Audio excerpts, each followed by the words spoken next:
Back to another stream. Finally back with some Honkai Star Rail 4.1.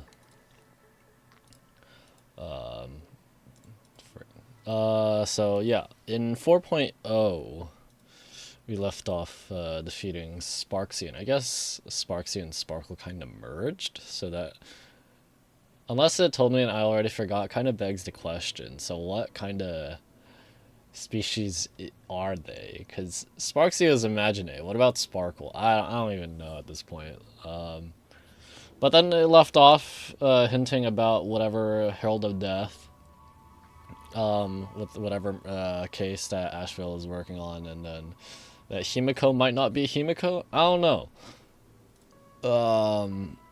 So let's just go. Sure, I'll go with a story recap. After receiving an invitation from Jade's Anti-Destruction Alliance, the Astral Express set its course for Himiko's homeland, the world from which the Express set off again after its fall, Plain Arcadia. In this world blessed by the Elation, there exists the Phantasmoon Games. Wearing ancient masks of the Elation, 8 chosen participants strive to create miracles that move the hearts and souls of Plain Arcadia's people, hoping to share in the power of the Eon. Having managed this world for many years, the IPC seeks to profit by controlling this Eonic game. In response, the Astral Express too has decided to enter the fray. Meanwhile, General Yao Guang, the Shenzhou envoy to the Anti-Destruction Alliance, foresaw through divination the great crisis looming over Plain Arcadia. In her reading, the Stellaron Hunter Blade, who had arrived for the Phantasmoon Games, would become the source of this impending catastrophe. To uncover the truth behind the coming apocalypse, Yao Guang seized a mask of elation meant for the Stellaron Hunters and placed it upon Sunday's face. Thus, due to this unexpected turn of events, Sunday was made a participant in the games. Meanwhile, we journeyed to school tied to Himiko's family in search of the Mask of Elation that had once belonged to her, yet before we could reach it, we were attacked by a streamer Sparksy, a double of Sparkle, who seized the mask for herself. After seeing through the illusion, I encountered a mysterious girl named Evanescia in the school's archive room. With her help, I obtained another mask of her own creation, and thus became a supplicant of the Phantasmoon Games. To defeat Sparksy, we ventured deep into the Fool's base of operations, the World's End Tavern, and later returned to the school to overcome her. In doing so, we achieved the first miracle of the Phantasmoon Games. The Express hero defeats the villain spreading the virus. Yet at the close of the supplicant's first battle, greater mysteries emerged. A stranger appeared, claiming himself to be Himiko's father, and revealed a long-buried tale. 15 years ago, during the Phantasmoon Games, someone known as the Herald of Death went on a murderous rampage and killed Himiko. Okay, never mind.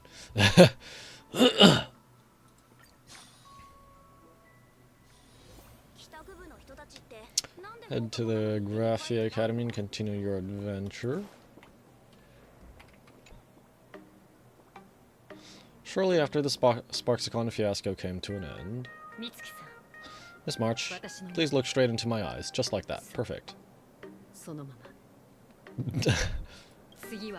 Now, I'll need to repeat these next few lines after me and do so in the same tone of voice. Okay. The sky is blue, not a dazzling display of sparks. The sky is blue, not a dazzling display of sparks. Though dazzling sparks may light up the night sky, they can never outshine the eternal silence of stars. Are you kidding? That's one sentence? Okay, the dazzling oh my goodness. The dazzling sparks may light up the night sky, they can never outshine the eternal silence of stars. Very good. Very good. The internet is both an umbilical cord and a waste duct for the mind, through which humanity's thirst for elation gave birth to the twisted Sparksy. Gave birth. Whoa there, that's a bit much. Maybe Echo can be the one. Hey, she's just trying to make sure you're not still mind controlled. Besides, I infected myself with a banana. What are you guys up to? What kind of crazy talk is that? These are test sentences I improvised according to the guidelines from the Human and Intellitron Emotional Baseline Test. I carefully observe the subject's micro-expressions and tone changes at the moment they say the name Sparksy to check if they are infected by a mimetic virus. So I passed the test, right? No. No, given how fascinating your reaction was, I clearly don't need to worry about you. Should you find yourself experiencing any live stream addiction withdrawal symptoms later, feel free to contact the Department of Aberration Defense staff. We'll provide you with a series of corrective and behavioral treatments. You're handling this like a real pro, Miss Kuchiba. Has this kind of thing happened before? It's impossible to predict what will happen during the Phantom Moon Games. Once a supplicant reversed the definitions of truths and lies, which nearly caused massive civil unrest. After that incident, we incorporated mimetic treatment into the Department of Aberration Defense's emergency safety protocols. Is this thing?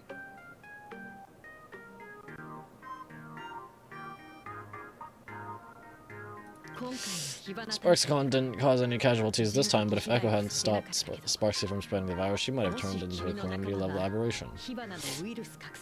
What in the frick is that? Calamity level? Just how dangerous is that? 4-cost echoes, what do you mean? Without proper containment measures, a calamity-level aberration can destroy dozens of cities as it spreads. That's the scale we're talking about. Aberration? That's the Department of Aberration's defense term for them. It usually refers to imaginary infused with wish power who have lost control begun to run amok. Over time, though, it's become a label that gets slapped onto any hazardous entity. So what level of aberration am I? You, an aberration? What are you talking about? I gotta say, you do look pretty weird with that mask on. Raccoon! Don't tell me you're a Cosmicon Collective player. The Department of Aberration Defense's hazard ratings are nothing like the power ratings in some card game. Right then, that's all for the required checkup. If you're interested in aberration calamity threat levels and how they're classified, you might want to take a look at this document. However, do bear in mind that causing damage to the aforementioned scale during the Phantom Moon Games will cause you to be classified as an aberration and dealt with accordingly. Arcadia has a 5-tier system for uncontrollable aberrations and the scale of damage they cause. Ghost level. Weak presence, essentially harmless, or cause only minor discomfort, small annoyances, troubling a handful of people.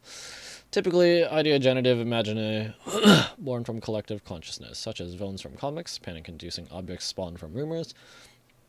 Animated smart appliances, ghosts with distorted cognition, can be subdued by civilian ghost-busting squads. Even if left alone, they won't escalate into complex mass disasters, so just run around with vacuums, I guess. Ah. Oh, it's only DEFCON 3. Frick. Is DEFCON 1 or 5 higher? Fiend level poses a clear and present danger capable of harming dozens of people or causing structural damage, throwing multiple city blocks or an entire small town into That's a pretty big jump. Typically powerful imaginae that have accumulated massive wish power and spiraled out of control, such as unspeakable entities lurking in urban legends for ages, or vengeful manifestations born from collective trauma, say mass casualties caused by the Herald of Death. Sorry. Calamity level. Severe threat capable of causing casualties in the hundreds or more. If left unchecked, they could lead to the destruction of major cities and Arcadia's core regions. The Herald of Death falls into this category. In the Phantom Moon Games, the upper limit of destruction caused by a supplicant going out of control also falls roughly within this range. Cataclysm level. A catastrophic threat capable of crippling an entire continent, causing mass casualties and environmental upheaval. Reality warping abilities manifest. Apocalypse level, a level of threat capable of causing civilizational collapse or even the extinction of humanity on planet Arcadia's surface. Their very existence is a great catastrophe. Before I leave, there's one more thing I need to tell you, Echo. Remember Lynn Scott, the man who served as your tour guide? He was murdered. What? Scott's dead? No way. You guys sure about that? This is such a dick response. Yeah, the Scott we knew was a really tenacious opponent. We're sure. Both the ID and genetic information of the deceased match that of Mr. Scott's. You said he was once your opponent? You don't suspect us, do you? I wouldn't exactly call Scott a friend, but we'd never do anything like that to him. Easy there, young lady. I haven't even started asking questions yet. Of course, there's no way the renowned heroes of the Express would harm some lowly IPC employee simply because they had a problem with him. More importantly, both of you have solid alibis. Yeah, the harm he caused him is psychological. Make him bark like a dog and squeal like... It was a dog and a pig, right? The initial response of our investigation suggests his murder might be connected to the Phantasm games. I'm informing you both of this to warn you to be extremely careful. The Phantasm games are far from a simple game intended for passing the time or relaxation. Anyway, I wish you success, Echo. Farewell. Scott, could he actually... I just can't believe it. But it was Miss Kachiba who told us, so it must be true. So, the Phantasm games. Pretty frightening, huh? What's your take, Echo? I'm not feeling so good. I'm gonna disappear after someone snapped. I want to find out the truth. Yeah, even though Scott pops up now and then and gives us a bit of trouble, I still feel bad about him dying so suddenly during the Phantasm games like this, and without even knowing why. If the killer is here for the Phantasm games, they might become our enemy soon. The Phantasm games. Hey, what's that for? You're way too young to sigh like that. We're both thousands of years old. You think Himiko entrusted this mission to the two of us? Who would have imagined that the Great March itself would be stopped at the doorstep in the very first round? Forget it, I'm not like you. I was never a hero material to begin with. Normally my hands can't even keep up with my brain when I play video games. You're definitely the right person for the Phantasm games. It's just such a shame. We finally get a chance to vacation to Himiko's hometown, and I thought we'd make some happy memories together, but... I'll work hard for the both of us. I'll triumph in the Phantasm games and you're steed. Alright? Well look, don't push yourself too hard, okay, Echo? Remember that we've got your back.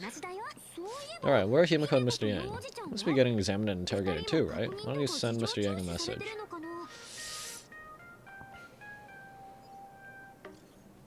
Mr. Yang, where are you? Have you seen Himiko? I just finished the mimetic infection screening. Himiko's still here, but I don't know where she went after. Okay, I heard Himiko reunited with her father. She seemed rather out of it. I didn't press her for details. Could you fill me on what happened back there? That reunion convo that was hard to chime in. But being stuck between both of them was so awkward and nerve-wracking. I could have evacuated the entirety of second gravity campus the way my toes curl in such intense cringe. You guys really want to hear the whole story? We're all one big family on the Express. It's important to understand what our companions are going through. I'll be waiting for you in that classroom with the ghost you mentioned earlier. Come quickly. Come quickly. Come. Texting Itadori Yuji. Mr. Yang said he wants to hear what happened between Himiko and her dad. Can't blame him for being curious. I really want to know too. Am I? I'm not going crazy with that thing. Has pupils. Yup. Water. Oh, hello. Hello. Annoying. Are you Melusine? Hi there, what brings you to the infirmary? Are you feeling unwell? It's nothing, I was just passing through.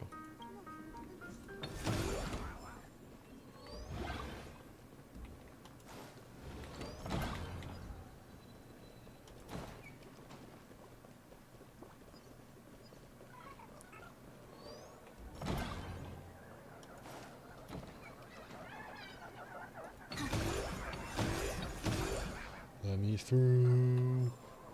through.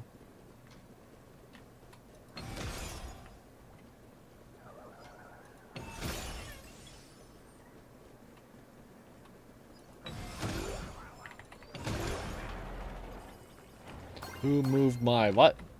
Who moved my figure? After school. Oh, do these all have, they do all have names. Watch, one of these things are going to be important to lore. Just like reading it. Come shopping with me. Pretty please. Who are you talking to? Who are you? Who are you talking to? Who are you looking at? Oh! Look at me. Da-dun. Da-dun. Da-dun. Da-dun.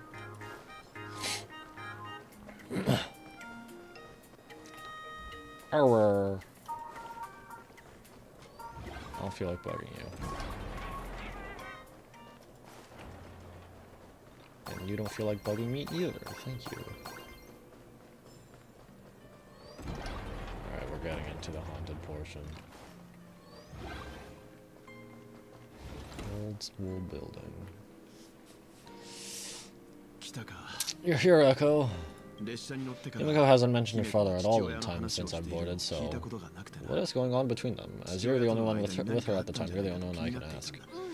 Yeah, it really threw me for a sec when you said Himiko's father, but when you think about it, it's only natural that Himiko has a father, right? Not everyone's like me, thought out of an ice block. So here's what happened. A while ago,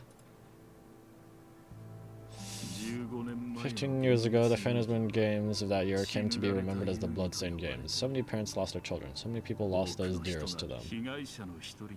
One of the victims was my very own daughter. Upon my return, I stood before the grave where she was laid to rest. Her name was Himiko. So, this lady who bears her name, who exactly are you? 15 years ago, when I made up my mind to join this Phantasm Games, my father wasn't with me.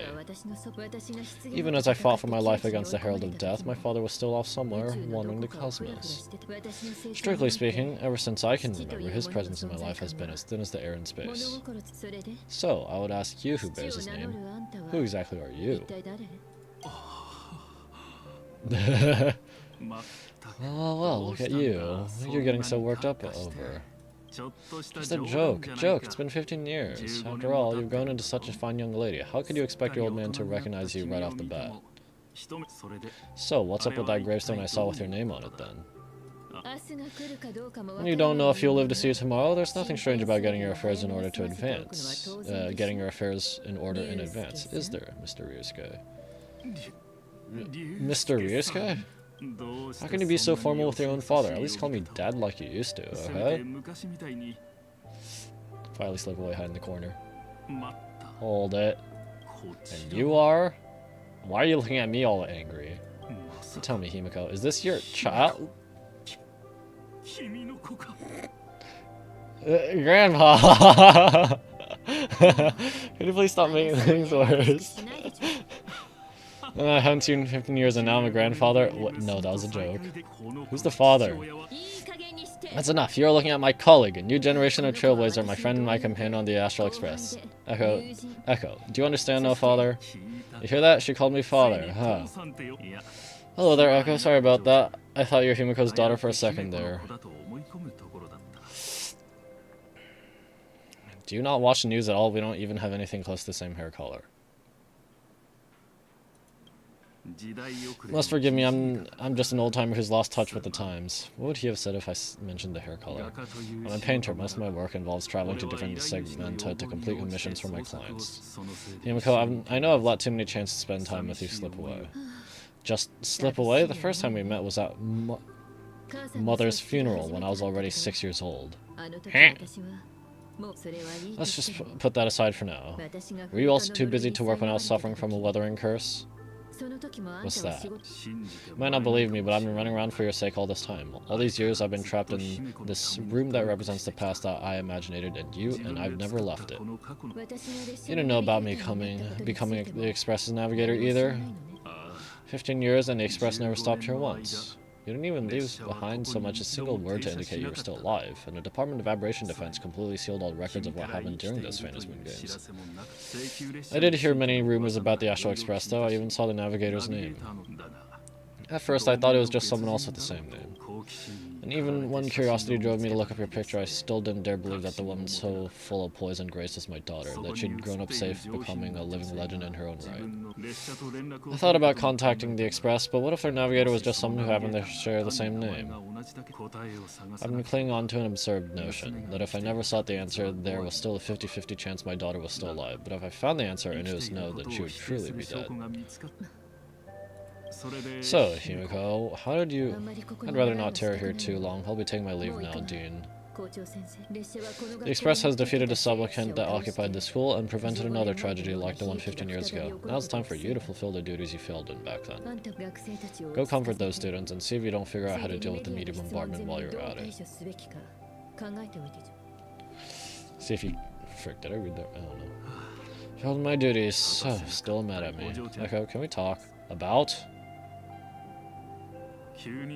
Sorry, kid, this might seem a bit abrupt, but has Himiko ever mentioned her surname to you? No. She's never even mentioned her homeland. I'm a failure of a father. I broke her heart. But what exactly happened 15 years ago? I can't believe it. She actually survived the Weathering Curse. Weathering Curse? What's that? Thing with the Herald of Death? Have you heard of the tale of the legendary painter Graphia who hid everything on this planet's surface within a scroll? It is said that to achieve such a monumental feat, she made a forbidden exchange, sacrificing both her own life and that of her descendants, resulting in the Weathering Curse. A few descendants carrying the Graphia bloodline have lived past 30. Most of them wither like flowers while they're still young, skin cracking and peeling off, and peeling like dried paint. Himiko was no exception. She was tormented by the curse for years. And what did you do for her as she suffered? But you appear to be very healthy. What I did doesn't matter anymore. The elixir seekers, folk remedies, the intelligentsia guild treatments, I tried them all, but nothing could reverse the curse. All the time spent searching for cures only resulted in me not being by her side when she needed me the most. In the end, I'm nothing but a useless father. But you appear to be very healthy? I'm just a useless son-in-law who married into the family. Strictly speaking, I can't even be considered a Graphia descendant. She's safe and sound, isn't that what matters? You're right, I just didn't realize it quickly enough. How she got through it, how she survived, none of that's important. What matters is that my daughter is back, that's all I need. Echo, if I may ask a small favor, would you mind showing me where my daughter works? I want to make up for all the care I failed to give her all those years. I want to get to know my daughter better. Oh, frick, what about the other dialogue options? Truly a memorable father-daughter reunion, brings up some memories of my own home as well. There's Mr. Yang with that knowing look again. Just what kind of parent-child relationship are we talking about anyway? When I was a child, my parents were also busy with work and they were unable to spare a moment for me. As a child, I couldn't help but feel resentful. It wasn't until I became a father myself that I understand how they felt when they were forced to sacrifice the time we could have spent together. Well, it's a dad? I didn't get this from the Honkai Impact lore, but then again, I didn't look deeply into it. So, are we gonna get your son in Honkai Star Rail? Oh, wait, son, daughter, I don't know. Who? So, Echo, did you already promise to give me Mr. Yusuke a tour of the Express? How could I possibly refuse? Not as much, after all. It's Himiko's dad, so where is he? Hello. Yeah, everyone's here. Sorry to keep you all waiting. I'm truly grateful to you all for looking after my daughter. Not at all. She's the one who's been taking care of us. Would you all be so kind as to show me around? Right this way, Mr. Yusuke. So this is the Astral Express. It really lives up to its reputation. It's even more impressive than I imagined. As to be expected, of course, it's the place where my daughter works. By the way, what's the pay like for a navigator? Does the position come with insurance and an annual bonus? Now we're talking capital. Talk about parental love. First thing out of his mouth is asking about her salary. Like, I'd have a clue. Help! Little backup here. Nameless don't have much in way of income.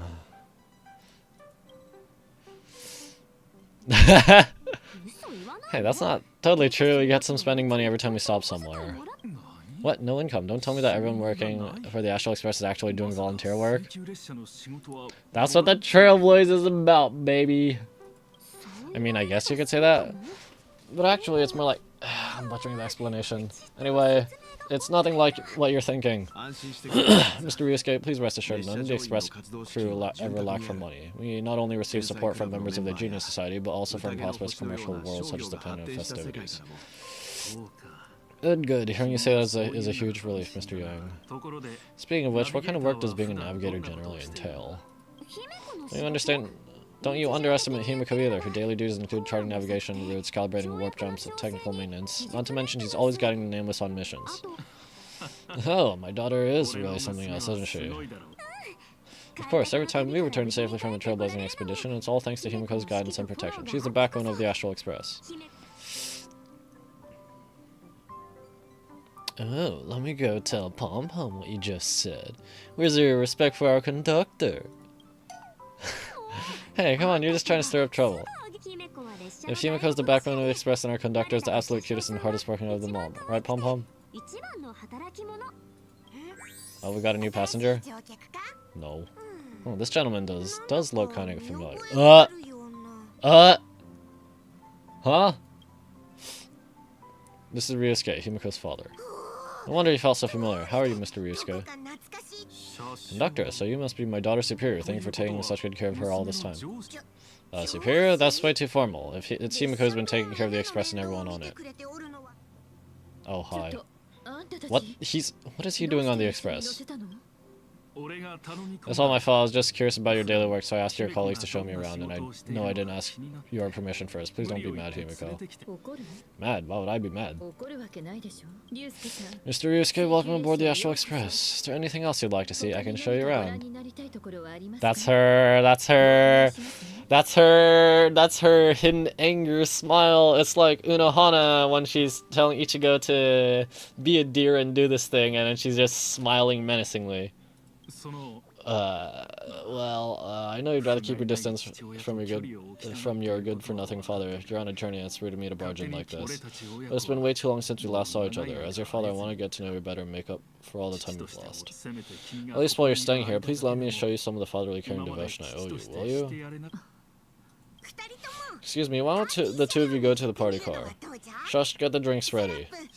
Shush. Alright, I'll go make some tea. That's just our domestic robot's name. Come on, father. People are resting here. Let's not disturb him. Oh, Echo, come with us. Me? But this is a father-daughter reunion. Shouldn't I leave you two alone? I want to talk about the Phantasm games, not just personal matters. Is it just me, or is something weird with her hair texture, or is it just... Look, whoa, that's the first time I've seen Himiko be that cold to anyone. Wasn't she cold to Kafka, too? I hope a drink will help the two of them set aside their past differences. Echo, if they do argue, I'm counting on you to play peacemaker. What? I will serve a leaded peace. What are you still doing here? Himiko asked you to go to the party car. I get it. Reunions are private and you don't want to spoil it for them. That's fair. It won't hurt to give them some time. So that's Himiko's father? No wonder he looks so familiar.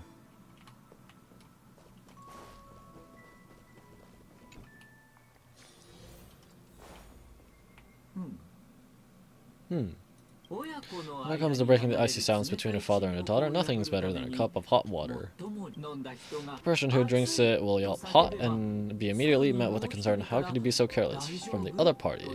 And just like that, the conversation starts flowing. Friendly reminder, that is not a joke, but a practical ice-breaking tip. Your robot is hilarious. I'm surprised how relaxed and comfy the work environment is here. I want to die. Got it. I'll make myself scarce.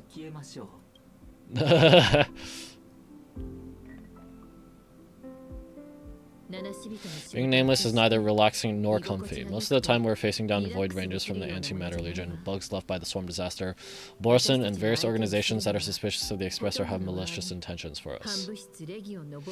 Yeah, and we basically just had to help fight a galaxy-level threat.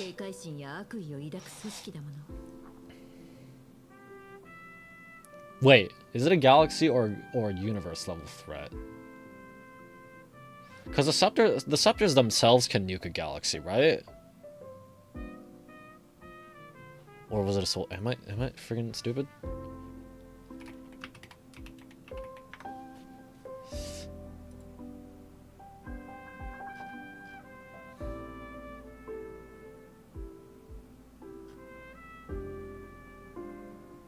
Annihilate a whole star system in a microsecond. Yeah.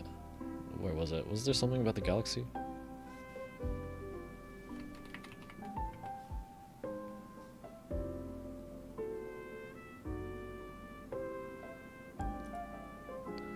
Okay, so the part about annihilate a whole galaxy in a nanosecond, that's a mistranslation apparently. It's supposed to be a star system within a microsecond.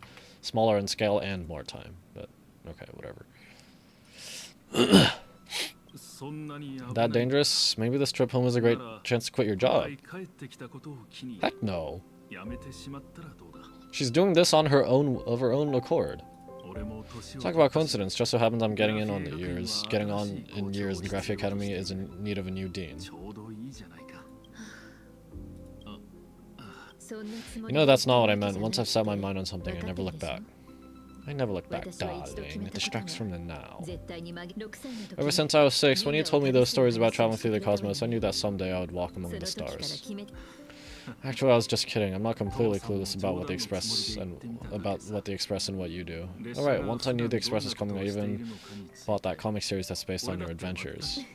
Please don't tell me it's fluffy across the blue. I never thought you'd be into comics. That's right, the protagonist is a baseball bat-wielding raccoon. The character is based on that kid, right? I'm older than the both of you by this point. Hello? As an artist, you do have a good eye. Come over here, Echo. I'm thousands of years older than both of you. Thanks for giving us some time alone. Don't mention it. Yumiko, that's the first time I've seen you smile since I've seen you this time. So what brought you back home this time? What's the story behind our lucky meeting? Like I said before, we're here for the Phantasm Games. So the Phantasm Games 15 years ago were the reason you were able to overcome the Weathering Curse? Indeed. I see. That makes sense. For those of us who haven't experienced the Ionic game firsthand, it's just something from the history books, or even akin to a myth. But I never imagined that the Ionic game would turn into a blood sacrifice overnight. The Herald of Death was a heartless madman. If I hadn't defeated him, then all of Dimension City would have become a slaughterhouse. Huh? You defeated him! When you... How... Wait, no. 15 years ago wasn't when you were 6 years old, was it? I don't know. No, you were probably like in your late teens or early 20s, just from being in school like that.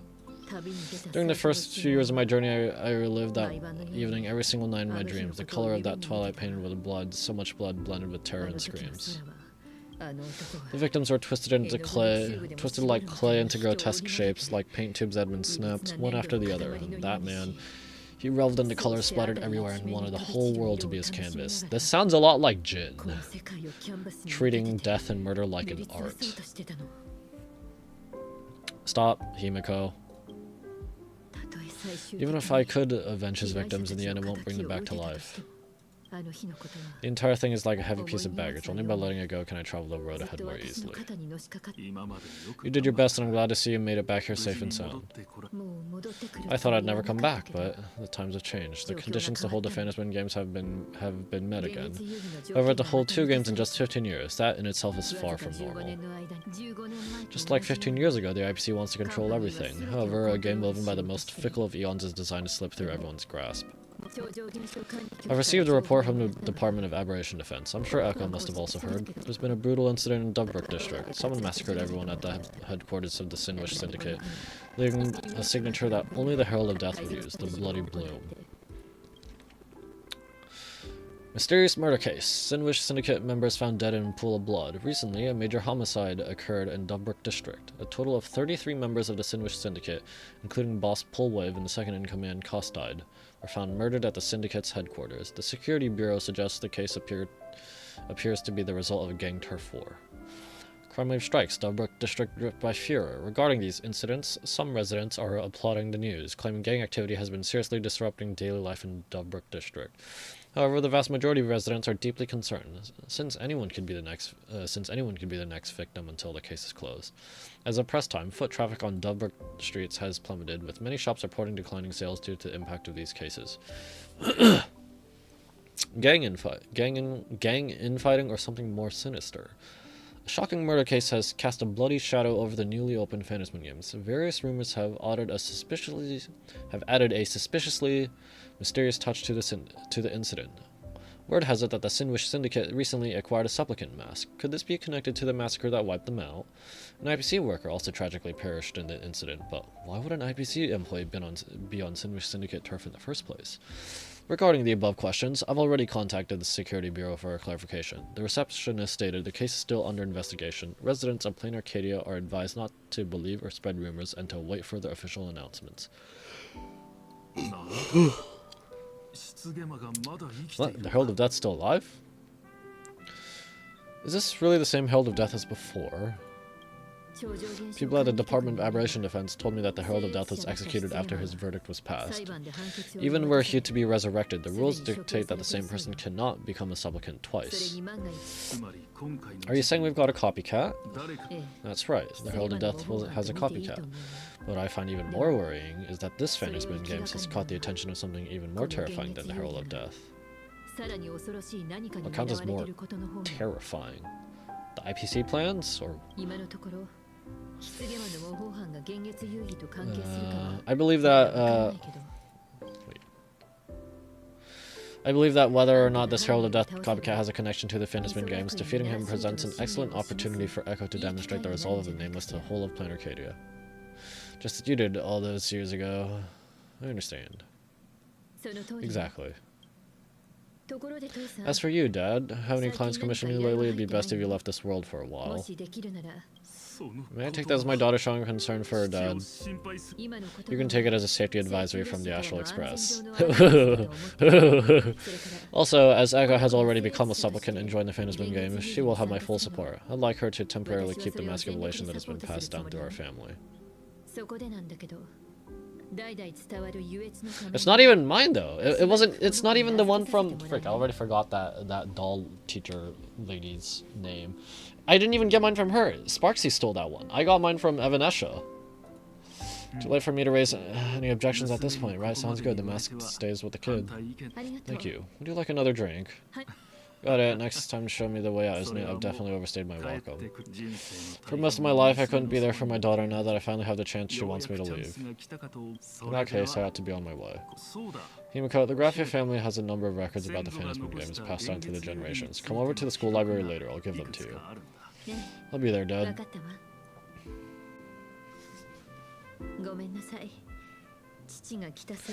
I apologize. My father's little tour seems to have made things awkward for everyone on the express. Let's head to the parlor car and check in on Walt and March. Now that my father's gone, we can all relax a bit. Just a moment. I want to chat with you. I have an idea regarding the goal of the Phantasm Games. I'm disappear for a moment.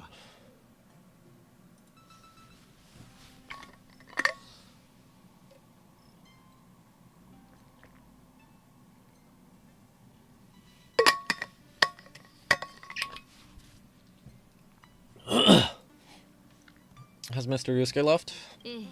Yes, I told him to head home for now. After all, what is going on with the Phantasm Games has nothing to do with him. I'm really sorry, everyone, for bringing my personal family matters onto the Express. Not at all. Mr. Yusuke is your family, and that makes him part of our family, too. And the most important thing is for our family to be together, so he's welcome to drop by any time. Madam Pearl sent a message to the Express just now, inviting our supplicant to a meeting. She'll have a private car waiting for us. Me? Meeting with Pearl? Yes, the meeting won't be held in some stuffy formal reception room. She'd like us to visit and tour the headquarters of a company under her name instead. Himiko, you know about Pearl Explorer, right? Of course, it's the biggest entertainment conglomerate in Planet Arcadia. Entertainment company? That's right. Pearl Explorer is a titan, dominating the entertainment consumer market, including cartoons, comics, games, toys, and the like. They've cornered half the market. Sounds like Monopoly. But is it because they forced out the competitors, or because their competitors are just shooting themselves in the feet? Oh, so that's where the Pearl and Pearl Explorer comes from. It's a play on her name. Did Pearl mention what she wanted to talk about? She didn't say much, but she specifically mentioned wanting to discuss the developments regarding the Phantasm Games, and that she could provide us with a bit of help. Helping her opponents in the Ionic game? Looks like she realizes we're on the same boat. Perhaps she has also realized that the Phantasm Games cannot be artificially manipulated. We may be able to get a clearer picture of Pearl's intentions after Echo meet with her. I don't wanna. Oh, excuse me. Sorry. You're really gonna have me meet with Pearl? You know I'm not the best with words, right? Think about it. You've already crossed paths with key figures from numerous factions and even built rapport with some. You're already capable nameless who can more than hold your own. I don't want to talk. I just swing bat and lance and hat and pen. Though she holds a high administrative position in this planet, do not forget she's also one of the 10 stone hearts. You've already dealt with adventuring on numerous occasions. With the help of Acheron. So you should have ample experience handling members of the 10 stone hearts. Hey, don't worry, if things do get messy, yours truly is here to save the day. Where's Danny and Sunday this time? Looks like March wants to visit too. I'm just trying to look out for Echo here, even if things do go sideways. Pearl wouldn't dare get mad at two adorable young ladies like us, right? Well then, I'll leave this meeting to you. Are you coming with us, Himiko? I'd like to talk with my father. Didn't he say he would hand over the records about the Phantom Moon games from our family history to me?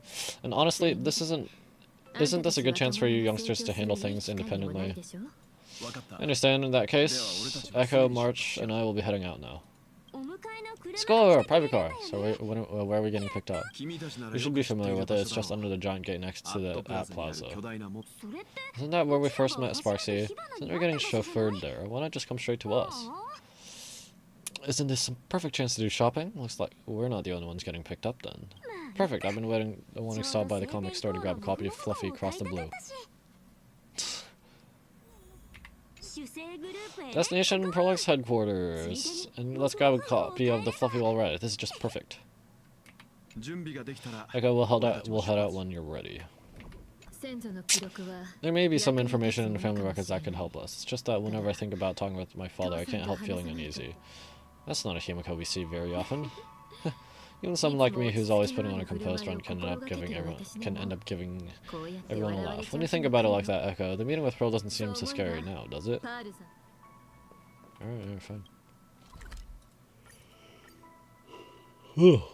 Wow, why am I yawning so much? Why am I so tired? Ah, look, there's a convenience store. Mind if I grab a copy of Fluffy Across the Blue while we're waiting? Is that the comic based on the Express's adventures? The author sure knows how to tap into what's trending. The best part is that the author drew all of us as adorable little animals. Totally fits our personas, don't you think? Wait a minute. This is drawn by Nihilux, isn't it? You're super adorable, March Bunny. I'm the protagonist, you know. The protagonist from Tenet. The author's totally infringing on our IP. Right back at ya, baseball raccoon. In fact, it was recently announced that the Fluffy is getting an animated adaptation, and the copyright for it is currently held by Prolux Corp. Wait, what? What about us? Like, cool, but what about us? Where's our saying that? It's a super memorable comic. No way I can miss getting a copy while I'm here. I promise it won't be long. A couple of minutes tops. Looks like we got here on the early side. Since coming to this world, I haven't had a chance to get a street level view of the city. How about this? We'll meet up under the at the plaza in a few minutes. Alright, sounds like a plan. Might as well take a look around then. Please get 30% off in store. Absolutely insane. Did you see the post I shared?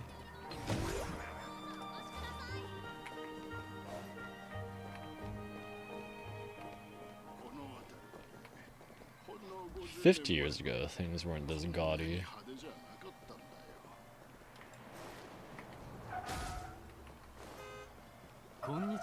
Hello there, would you like to learn more about the Research Society of Happy Smiles? No thanks. Oh, hey, it's Ashvale. Is the weight of work and stress in your life crushing you? Check out the Research Society of Happy Smiles. So, this fee? That's sure, the only thing joining our research society will cost you is a bit of your precious time. We've set up a venue near Dubbrook, where we offer free psychological counseling and living assistance to all visitors. All our services are provided free of charge. I had a friend who passed away, and he'd mentioned you before. He told me that if I ever ran into trouble, the kind people at the research society would help me. The friend passed away. How terribly sad, but the words he left you have illuminated your path in life.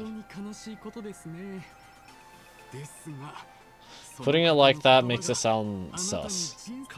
He told me that if I joined the Research Society of Happy Smiles, I could get rid of my suffering forever. I'd be eternally happy. Is that true? Of course it's true. Just look at the society we live in. Everyone's suspicious and dismissive of one another and willing to take dangerous risks just for a little pleasure, for a thrill.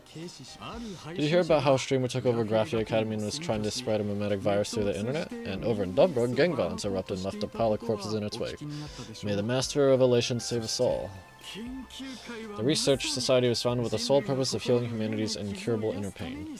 Following Aha's creed, we aim to spread laughter across the mortal coil and eliminate all suffering. Eliminate all suffering? What's that mean? No way is that possible. Of course it's possible. For this world blessed by the god of elation, where Aha has granted us the right to happiness. Have either of you heard about the tragedy of the Bloodstained Games 15 years ago? I've heard of it. What did I say? Nope, doesn't ring a bell. Of course you have. You're the Astral Express superstar. You even dug up everything there is to know about something that happened over a decade ago. There was an awful accident during the last Phantasm Games. Many people lost their loved ones and children. It was as if a hole that could never be filled had been drilled into our hearts, leaving only sorrow to accompany them for the rest of our lives. To escape their suffering, these people who had lost their loved ones gathered together and established a mutual support association. This was the Research Society of Happy Smiles' predecessor. It's now been well over a decade, and the Research Society continues to help more and more people emerge from the darkness in their lives and step into a brighter, happier future. Come to think of it, it would be most wonderful if a distinguished person like yourself were also interested in our Research Society. Should you find yourself with a moment to spare, please come and visit our Mutual Aid Society. Well, if it isn't the Astral Express's superstar, of course it's you. Looks like we really were bound to run into each other. Ah, Detective Pastorby, what are you doing? Where did we meet this guy again? I forgot. Like, wait, did we actually meet him?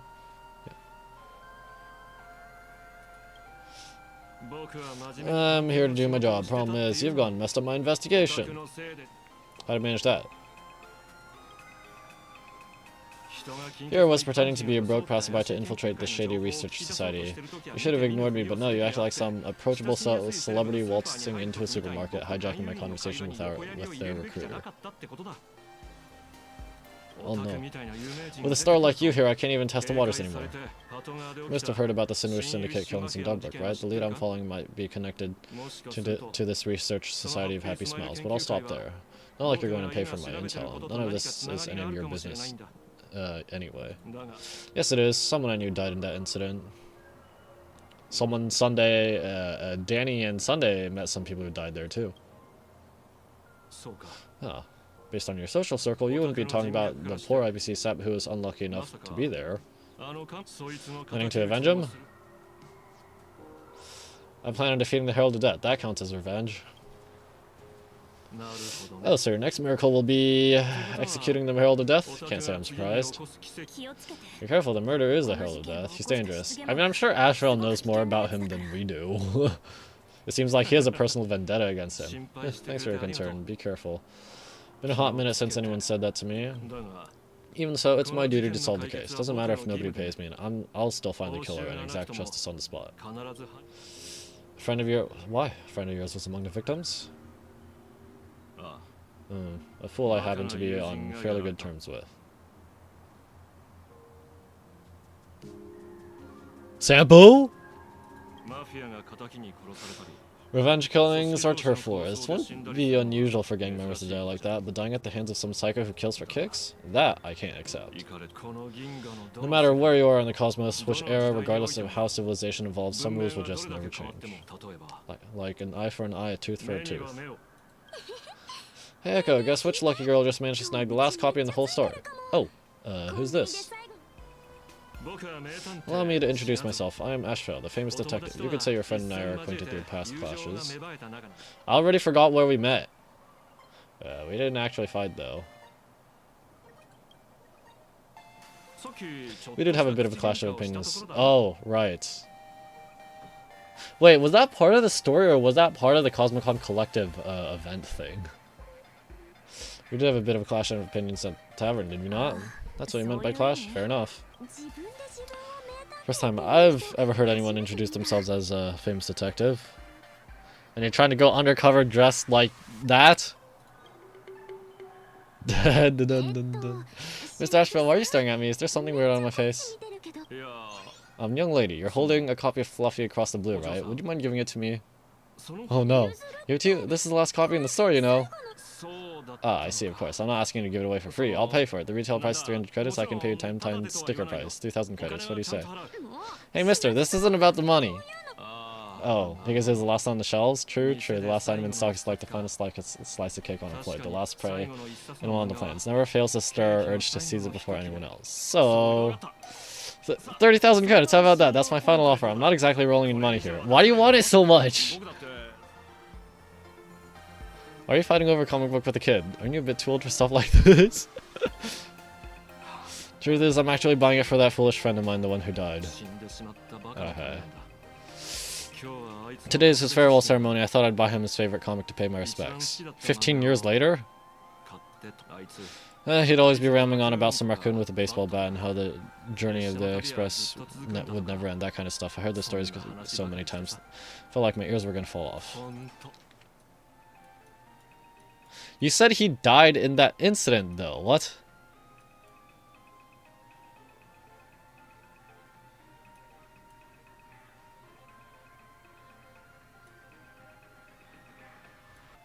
Unless you mean one of your friends died in...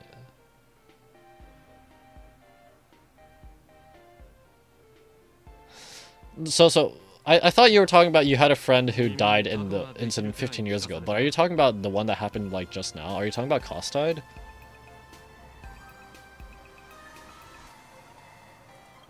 Because there's no way his friend would be talking like this if the friend he's referring to was the one who died 15 years ago. But after all that fuss, I completely missed the chance to buy it. Every store around here is sold out. Well, that's enough. My poor little heart can't handle sob stories like that. Here, Mr. Ashfield, take the comic. Thank you very much for the comic, young lady. Here's the 30,000 credits as promised. Well, I heard you're the real-life inspirations for the characters. Since you're here, could I perhaps trouble you to sign it? It wasn't about the farewell ceremony. Unbelievable. Sign base echo. May your journey never end. Thank you both. If Costide... Okay, it is Costide. If Costide could see this from where he is now, I'm sure he'd be smelling down on us. As a token of my gratitude, I'd like to give you a friendly word of caution. Echo, I know you plan to target the Herald of Death and cement your heroic image. No, that's not the reason, but... After all, however, all eyes will be on you during the Phantasm Games. On such a public stage, discretion would be wise. Because when the masses see your magnificent miracles and wield your extraordinary power, fear and jealousy could turn their wish power into wish you ill power at the drop of a hat. Forgive the expression, but you get what I mean. So whatever plans you might have for this Herald of Death, why not leave this whole messy affair of revenge to someone who couldn't care less about winning or losing, like me. Just like this comic, I'm dead set on getting him. You're a supplicant?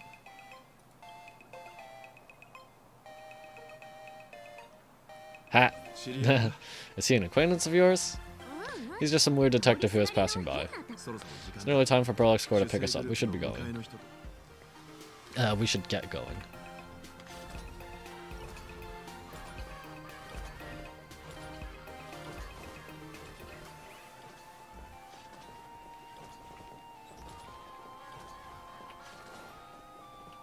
Question mark?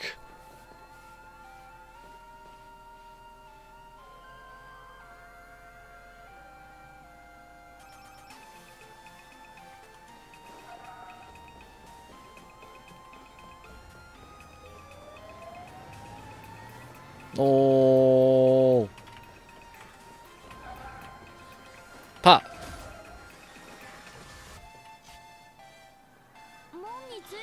Well, we're here, so where are they? Don't see anyone in the IPC uniform. We're running late. Maybe we got the wrong time. We got stood up. This is the time we agreed on. No mistake about that. Maybe they got held up in traffic. Ah, greetings, crew of the Astral Express. It is my honor to escort you on your visit to headquarters. Is Welt gonna geek out? A Megatron?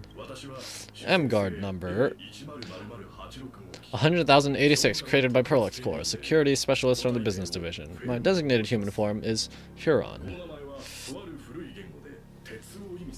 It's literally Fe and iron. Come on, really?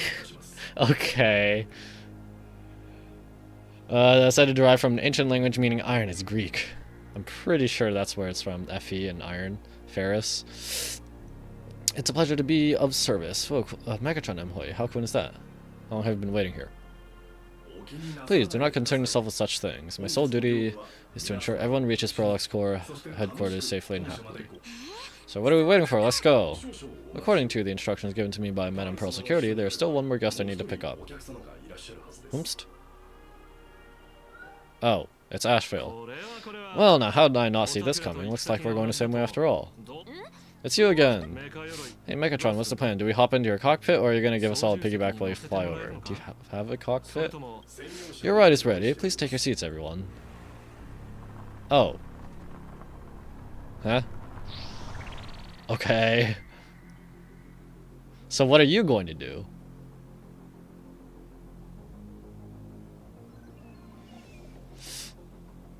Are you going to be flying behind this thing pushing, or are you just going to fly around it like an escort? Whoa, now that's what I call a custom paint job. Your ride isn't a run-of-the-mill business card, but a customized made-to-order vehicle used especially for receiving guests. Sorry, this might come across as a bit insensitive, but I have to ask, can Firon actually fit in the driver's seat? How are you going to drive this thing? Of course not. I'll be driving and monitoring this vehicle remotely. Please, take your seats. It's going to be flying up above it or something.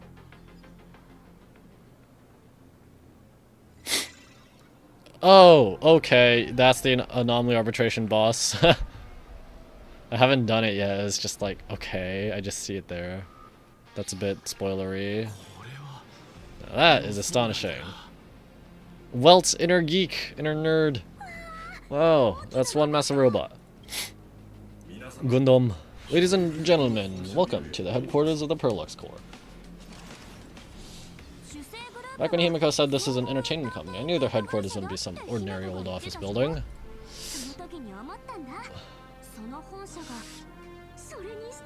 But this is way too much. That giant robot statue of this place is totally like some supersized mecha hangar. You're absolutely right. In accordance with the vision of our founder, our lobby was intentionally constructed as you see it now.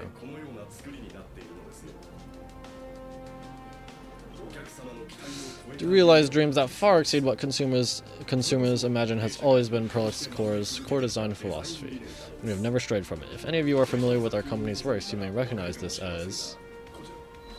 Ah! Megatron Warriors here is the Daybreak Squadron's base of operations. Yeah, we know. Yeah. Looks like Mr. Yang here is quite a fan of our company's animated works. Now, Madame Pearl would like to invite everyone from the Astral Express to take a tour before your official meeting begins. She has arranged for a member of our staff to accompany you, so please wait here a moment. I understand, Mr. Firon. Thank you for escorting us all this way. So when are we getting Well Alter? Well then, I'll take my leave. This way, detective.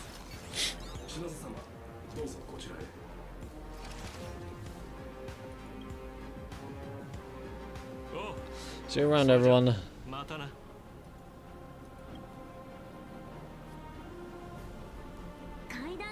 Really? Paul wants us to look around here before the meeting? That seems kind of weird.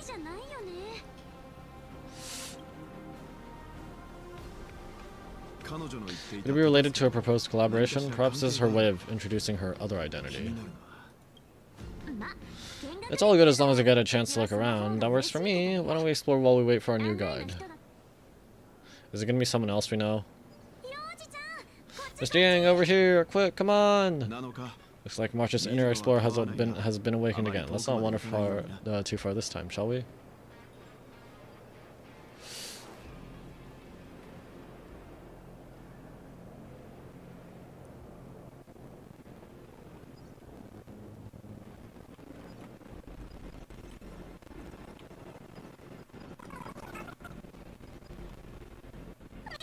Mr. Yang, isn't this your favorite giant robot? Engine of wait, oh, I didn't even realize. Behold the Mechatron standing, engine of creation. Behold the Mechatron standing tall, destroy the Earth. Is it engine of creation? I can't tell from here. There's no way that's an engine of creation. I saw it. Please just keep it down. We're here as their guests. We should be careful about what sort of impression we leave. Looking more closely, it appears many of this Mechatron's components were never installed. What a shame. I was hoping to see it finished, to see the completed Mechatron. Imagine how it would look in motion. What a glorious sight that would be. Really, in that case, Mr. Yang, let's hear it. Which one's stronger, this giant or that Arahato you designed back when you were an animator? Seeing as we're on someone else's property, comparing robots from different works would be most disrespectful to the creators themselves. Come on, tell us, pretty please, I want to know too. Comparing things is human nature, we can't help ourselves, bro.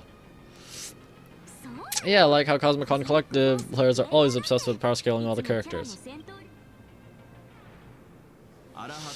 Arahato is an animation all about robots, while Daybreak Squadron is a live-action hero drama. The two really cannot be compared. What a stereotypical textbook mature answer. My days of being a hot-headed young man are well behind me, so please cut this mature old man some slack, would you? We don't usually come to a place this cool, so why don't we leave? So why don't the three of us take a photo under this massive Mechatron? Now we're talking. Let me set the self time so we can all get in the shot together. Don't forget to turn on the beat. No thanks. Standing below a huge Mechatron like this is just incredible.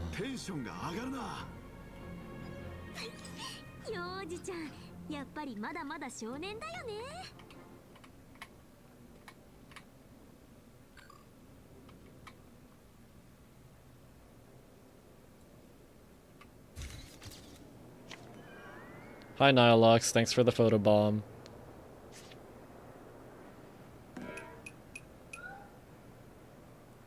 Where'd this extra person in the photo come from? A ghost, but it's daytime and there's way too many people here anyway.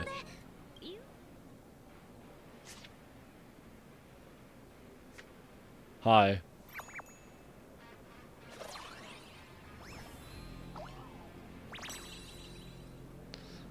Ghastly, who's this now?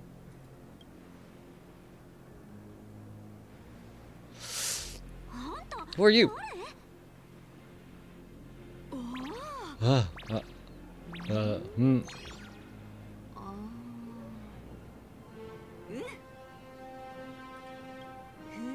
this truly is a magnificent face.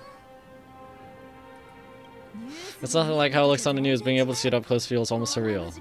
Whoa, whoa, whoa! Personal space, please. I'm gonna press W. Vex W.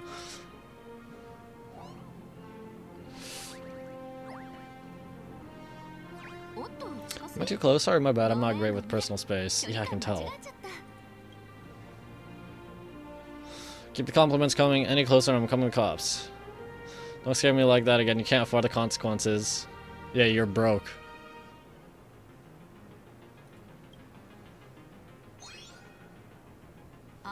You're probably gonna be disappointed then because I'm totally broke. Exactly. That's the point. I'm committing capitalism here. I'm making the broke go even more broke. Alright, I forgot to show you my ID. Right, here we are. I'm Nihilux. I work at Parallax Core's Imagenesis Technology Department. I'm a P-30 agent who works for the IPC. Okay, I did not know Nihilux works for the IPC. Did I miss that from the trailer or something?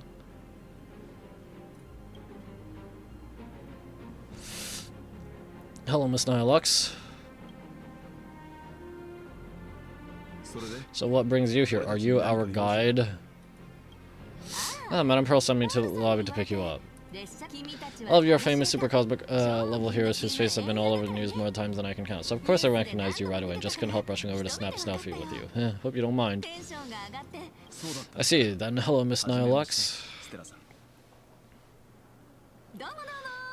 Hello everyone, starting now I'll be your tour guide, taking you on a comprehensive and in-depth tour to every single must-visit place in this building.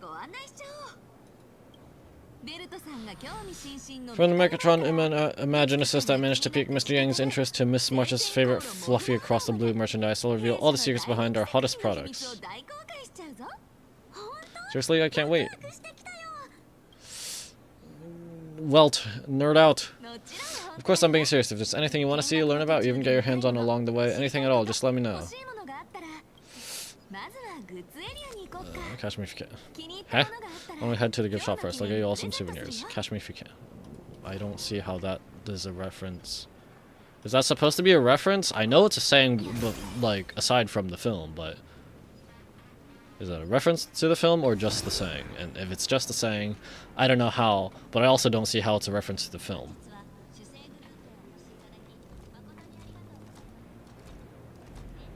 Okay, but like, how do they have stuff about Pom Pom? Because Pom Pom's literally just, Okay, you are a big head Gundam model, and that's literally what they're called, big head. Good health, good durability, but they have one air dash.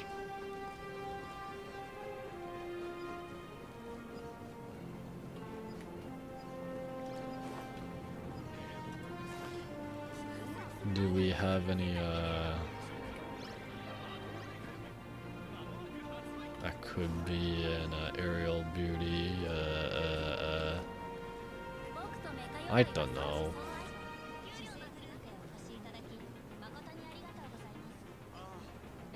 Any strike vanishers? I don't know. We're around the gift shop.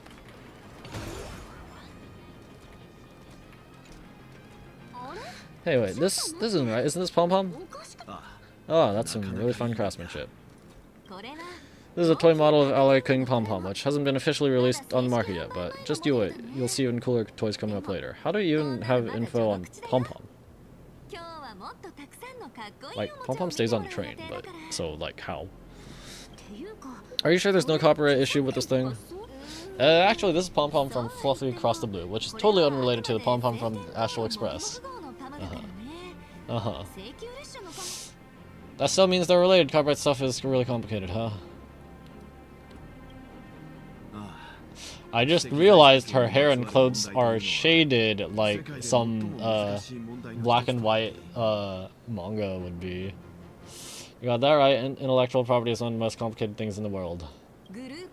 Which world? With the best legal team in the universe at our service, I'm sure all copyright issues will be a breeze unless the IPC wants them to be an issue. Speaking of souvenirs for the Express, I bet nothing could be more perfect than this toy. But it feels a bit one-sided if I'm the only one giving a gift here. I have a small favor to ask. Echo, would you mind taking a photo with me by that headless Megatron statue over there? And maybe signing the photo too? I'd love to leave it as a memento for the staff at Prolix Corps. How's that sound? Sure, I guess. If you're willing, I can pull a few strings and use my access privileges to give you all the gold-plated prototype of the yet-to-be-released King Pom Pom Alloy Armor 999, the only one in the entire universe. Just give it a thought, Echo. Bruh. As expected, P30H. I don't even know how high that is. Sounds like a sweet deal. One-of-a-kind souvenir in the entire universe. Our conductor will definitely love it. It's all up to you, Echo. Come on, let's go.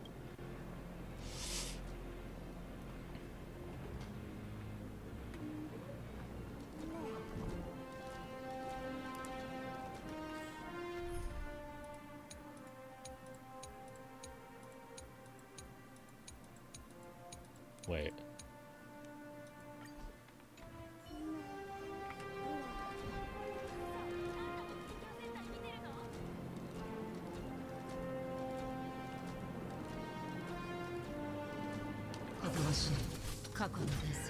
Bye. Okay.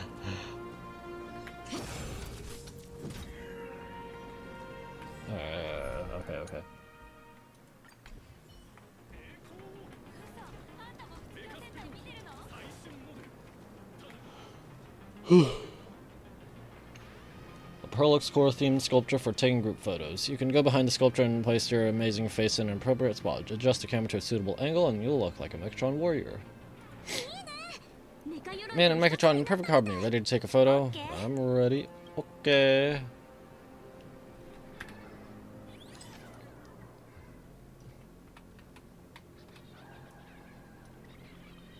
Bro, this angle sucks. Not even matching with the Megatron.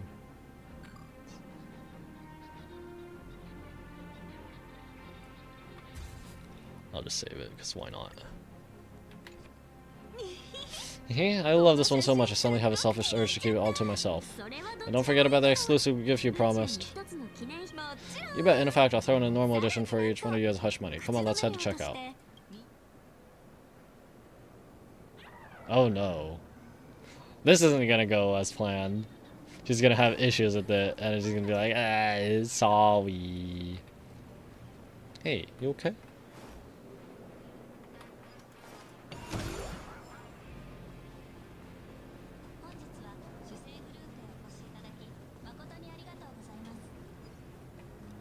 Dang, I'm just cutting the line. How are you doing? It's my pleasure to serve you.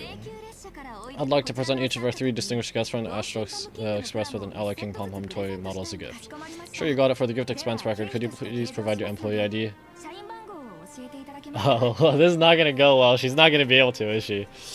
Please charge the expenses to this employee ID. Huh? This is Madame Pearl's ID number? Pearl's ID number? After all, you are esteemed guests invited by Madame Pearl herself. It would only be fitting for the gifts to be presented in her name. I see. Please wait a moment.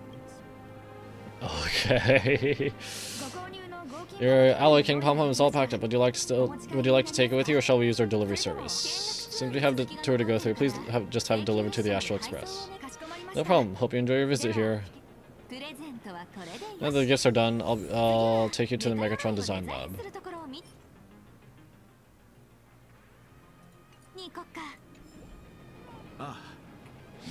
This is the part I've been looking forward to the most. You're Pearl's secretary. Don't let me exchange or return this.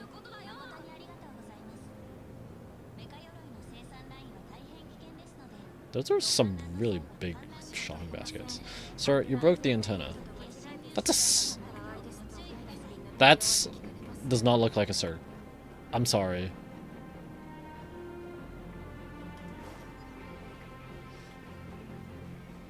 Oh, hey, it's Firefly.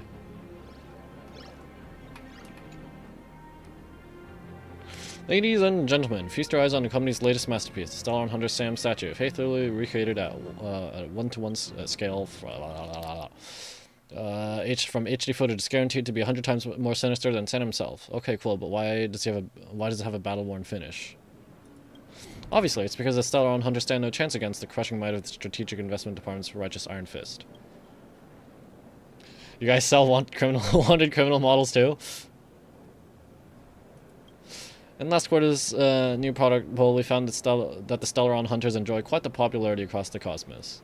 Given such a vocal demand from the market, we naturally have to preserve the collective will of our consumers.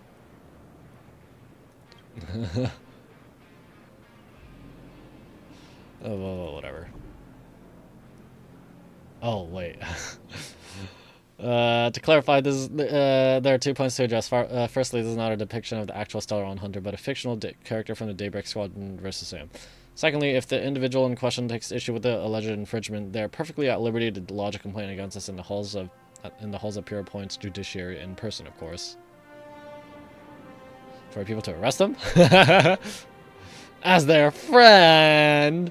I can sue on their behalf. My apologies, but according to IPC regulations, the right of publicity disputes can only be filed by the individual in question personally. As for this mech, we have commissioned the renowned prototype artist, Namor Postpone, to produce a scale model collectible. It is now available for pre-order. Order now and you'll have it before the next Amber Era. But Amber Eras literally can be like 250 years. What do you mean? Ah, you're the young girl in gray hair. No, you're Miss Raccoon. Oh no, that's not right. You're Echo from the Astro Express. Wow, Miss March Money herself is here too? I actually prefer to be called by my real name, Miss March 7th. This is Mr. Yang. How lucky to meet 3 members of the Express crew at once. I'm a huge fan of you all, especially my senior Echo. My senior? What do you... How? Why am I your senior?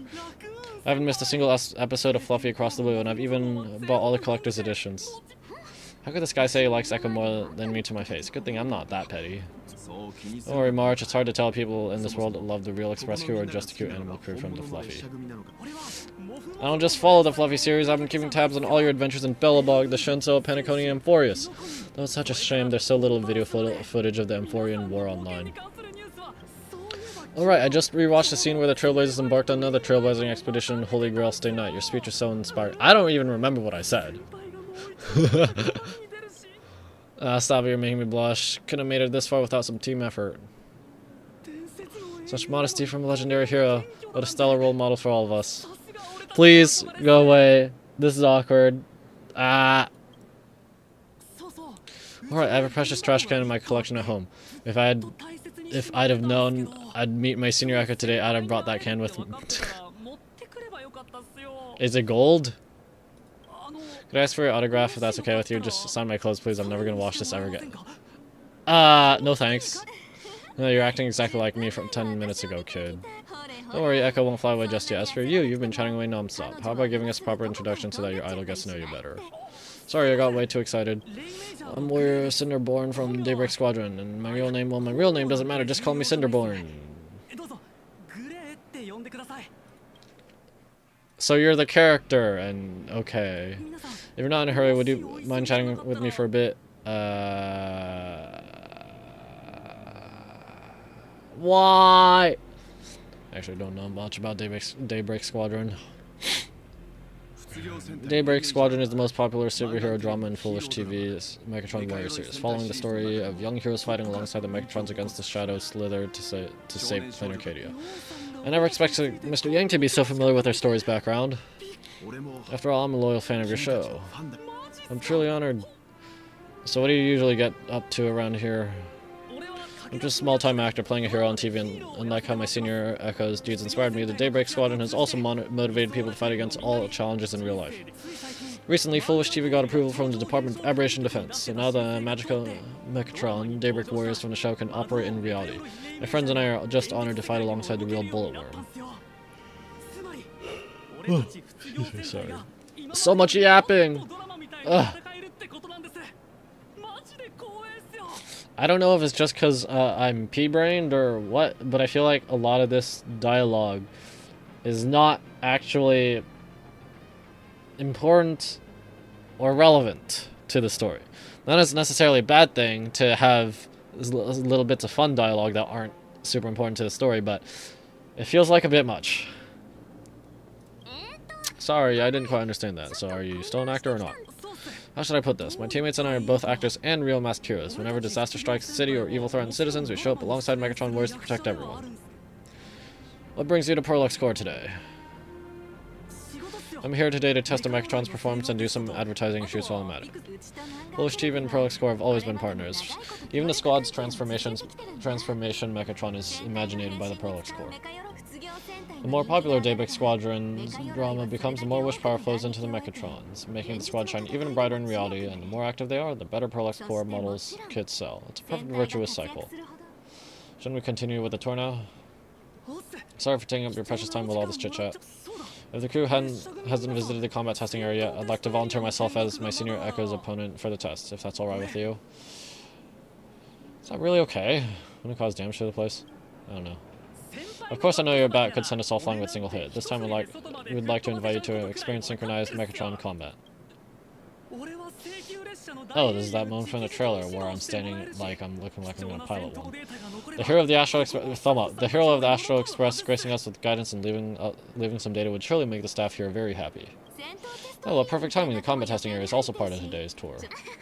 Echo, that's the way to fame for you. Don't let down those kids who look up to you.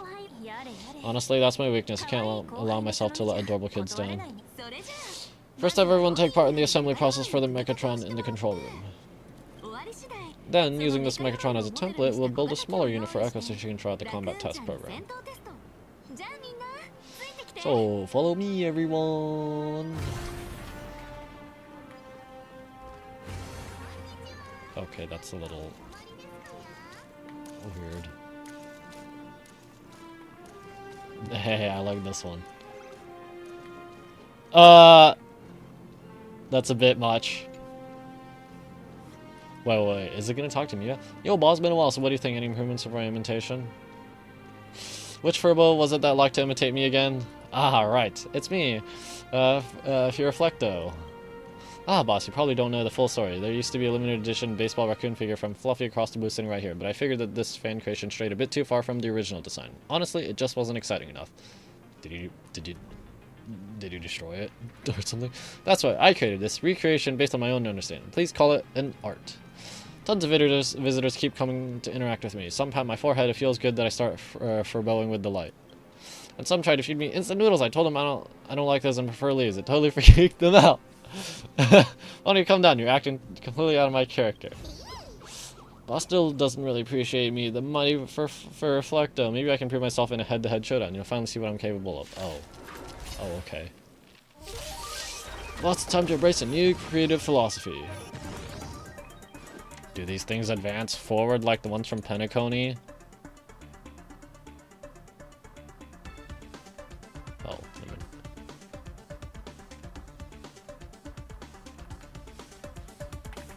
wait, it grants me punchline? What the? It does. Why? Okay.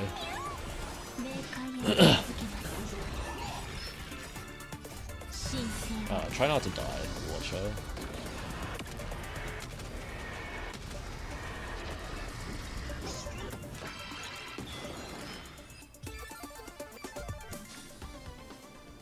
Boss, did I show you the true soul of fan creation? Well, that's one abstract soul right there. Whoa, boss, you really get it. The soul of art is abstraction. I'm itching to get started and can't wait to dive into my new training. See you next time, boss. Okay.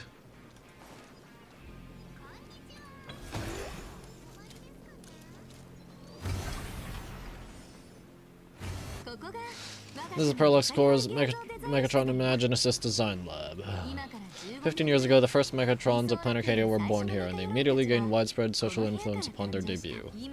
Today, Megatrons have become the most common and iconic symbol throughout the streets. You could say that Megatrons are the first and currently only Imaginaid that can be mass-produced on assembly lines.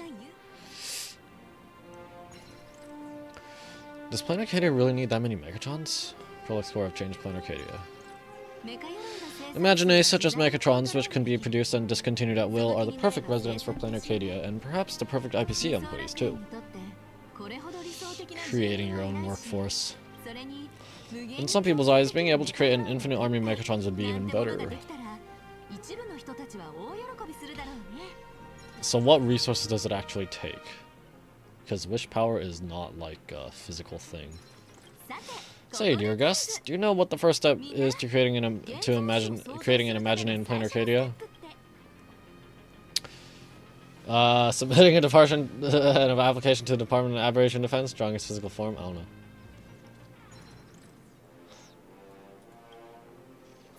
As expected of the nameless, you're quite knowledgeable about the customs and culture of the world you set foot in.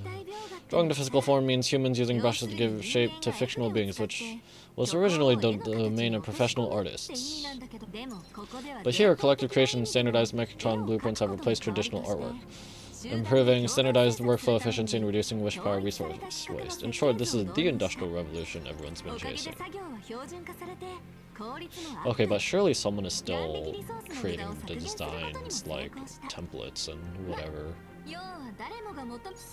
To think that even imagine just a skill as magical as this could be industrialized. I'm suddenly starting to admire the IPC.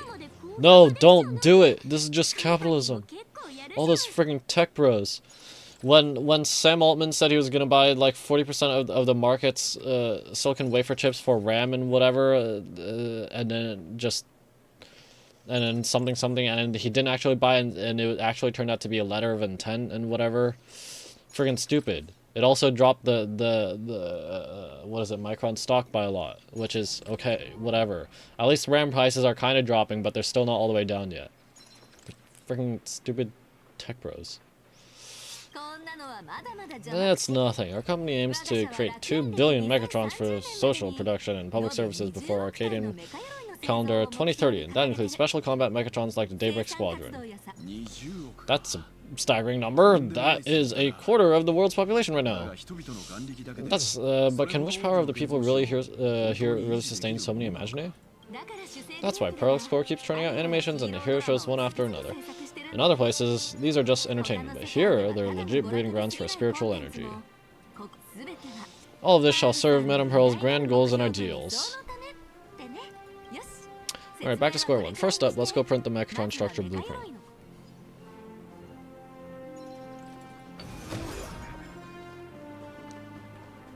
Well, we got the big, what's it called? The parts that would, the things that we take the parts out of and whatever.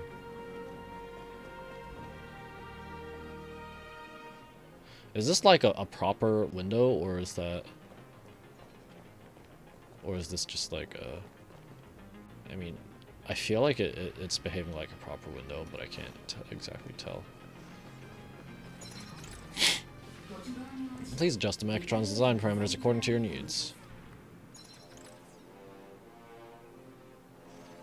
Keep fine-tuning each parameter until satisfied. Mechatron assembly blueprint updated. Processing. This is literally Custom Robo. When are we getting another Custom Robo game? The only one I played is the one for GameCube. Custom Robo Revolution or something. Printing.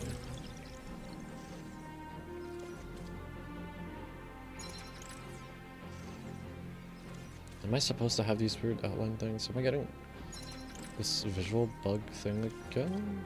While waiting for the blueprint to generate it, it suddenly hits you. This is just a trial project. Could it be that no matter how much I adjust it, the final printout always comes out exactly the same? Your suspicion makes sense, but please answer my question first. Which do you prefer, the sense of achievement that comes from hard work, or the convenience of getting things done easily? Sounds achievement. This sounds like a thing about generative AI. Like, frick off, man. It depends. Generally both, but it depends on... It depends on what exactly you're doing, really.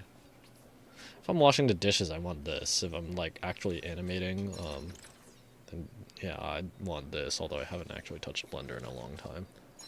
On them both! You got that right. The fully automated evanescence blueprint design system perfectly matches your needs. You can meticulously adjust every parameter or just hit one button to skip it all, and the automated system will always produce results that meet the standards. Amazing, right? Just like how the inventors on Planet Skrulum used to ask themselves, if all their inventions were already pre-recorded in the Supreme Punch tape, what's the point of inventing in the first place? Printing complete. Please retrieve your blueprint. What we just said is the answer. It's not about the results of creation, but the elation we experience in the process. Okay, why is my hair bugging out?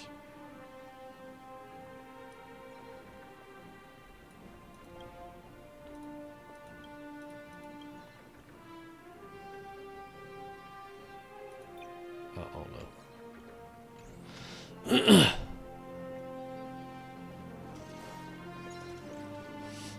Hi. Hello, please show me your Mechatron assembly blueprint. No problem, the blueprint has been recorded. The Mechatron parts are ready to go. Hope you enjoy the experience. Mr. Yang, you're not coming along? He's gonna nerd out too much. No, March and I will just watch you play from the side. Now then, Echo, please follow my guidance to complete the Mechatron assembly. This experience mainly involves assembling three parts: the arm, the shoulder armor, and the Daybreak blade on the back of the Mechatron. Go for it, Echo. Assemble the magical Mechatron Daybreak Warriors and save our city. Alright, everyone, I'm heading out. Oh. Oh, I can't move my... Oh. Wait, what happened if I tried... What would have happened if I tried to go in here first? Before that. Oh. I'm a different... I'm not a raccoon anymore. It's part of the Mech Assembly project brought to you by Pearl Explorer, blah, blah, blah, okay.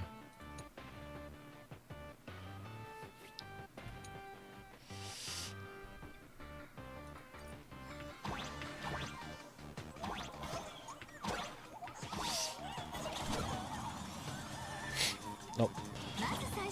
The first step of assembly is to remove each part from the frame one by one. Nippers, hobby knife, sandpaper, standing stick, Prolux doesn't provide any of those.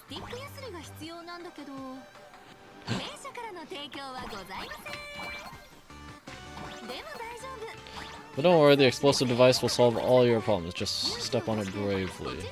I don't have a fourth jump. No. Hello, Julius versus. Thanks for joining the stream. Just getting along with Honkai Star Rail 4.0.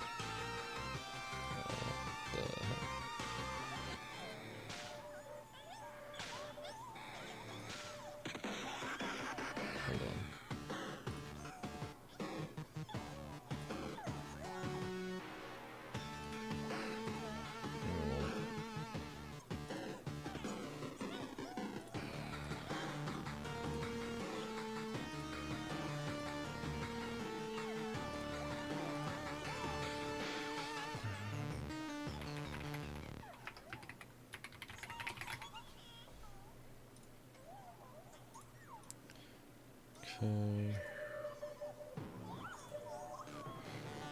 Just followed you. Thank you for following.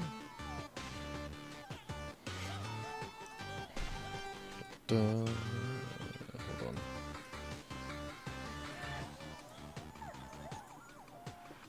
I really need to figure out my stream elements thing to. I don't know what's going on with the auto notification.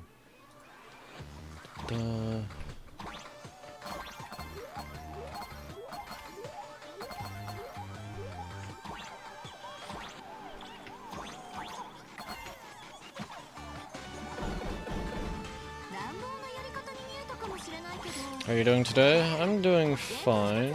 Just nothing in particular, just another day. Where are you taking me? I'm not taking you anywhere. It's moving. Ah!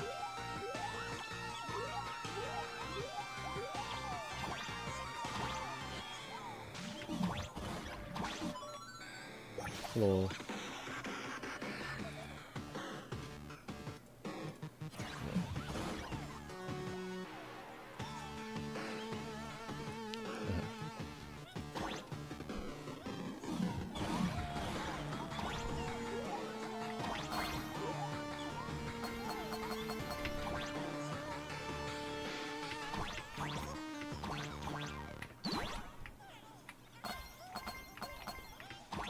My coins!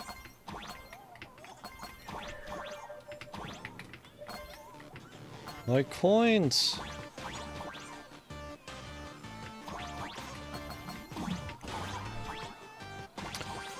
Do you stream daily? No, I usually stream the week after one of the gacha games that I play gets an update. It's usually I stream when there has been a main story update, and usually that takes 2, sometimes 3 days. Oh, hi, another one. Faster, faster, faster! Every money problem can be solved with more speed, mark my word.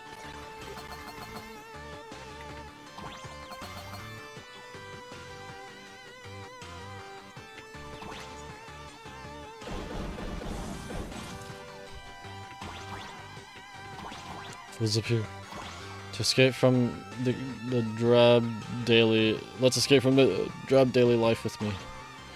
Oh, this one doesn't get sad when you step on it.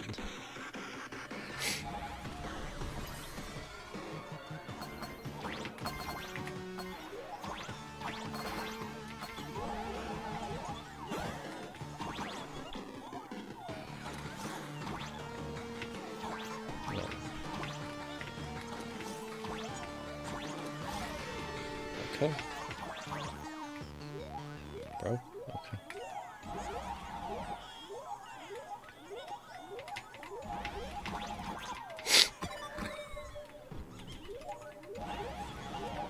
Okay.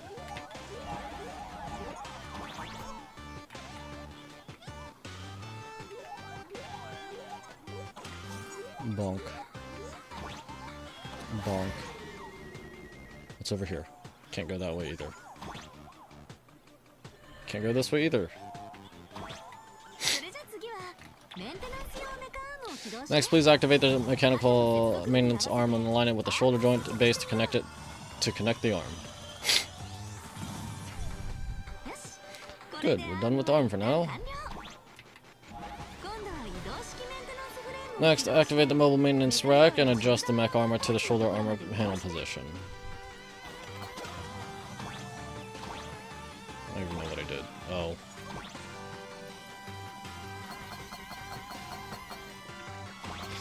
My shinies!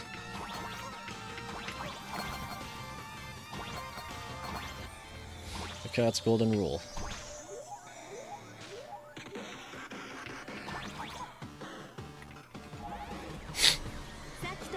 Oh, you play any other games? Yeah, just like before, the first step is to remove the parts from the frame. Yeah, most of the other games I'm streaming are some other gacha games. So right now it's Honkai Star Rail, I stream Genshin Impact, Arknights Enfield, and Zenless Zone Zero, and sometimes I will stream Tetris, Smash Bros, Ultimate, or Hytale.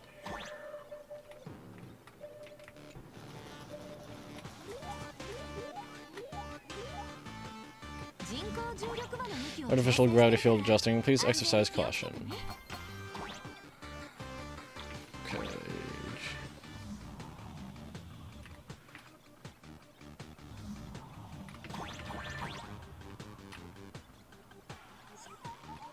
Victory's within reach.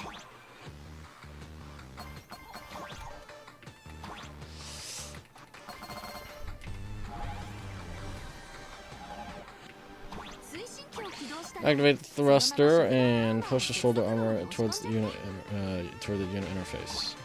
I'm gonna. Oh, I can't go down yet. Wait. No. No.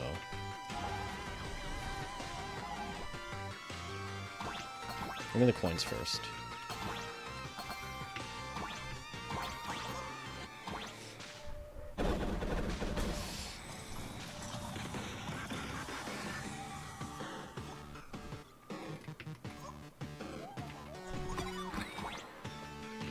Victory in a blink.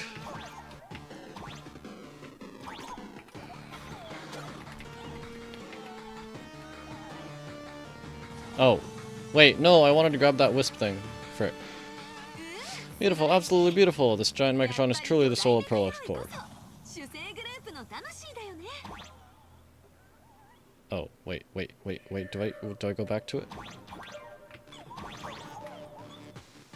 Does not appear so. Frick. Alright, whatever. Now for the final part. Please install the Daybreak Blade on its back.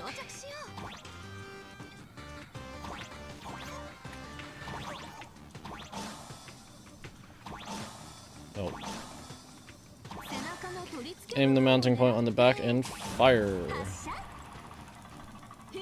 Awaken Daybreak Blade.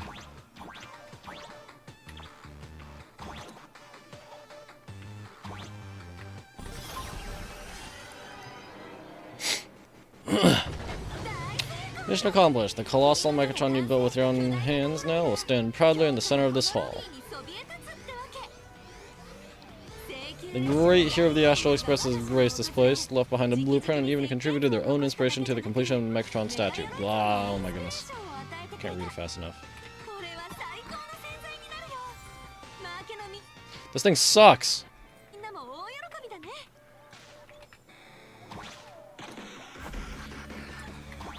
This friggin' saying step on me. Some people are not going to, some people, that's, I don't know. Why are you putting it that way?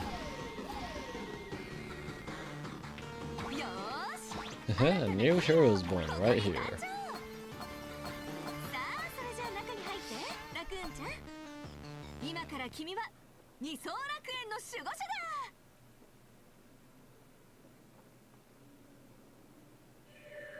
I had a feeling. Yep. There's literally one explicitly stated rule in the rules section. Sorry, nope, get out of here.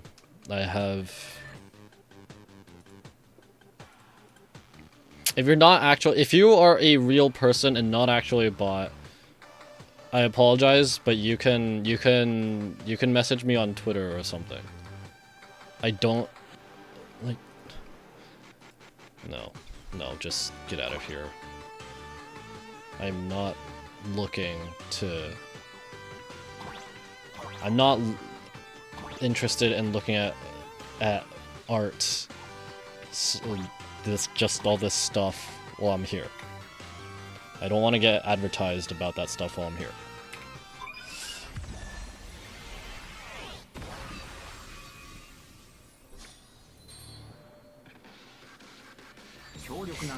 Powerful wish power supply entity detected. Initiating link.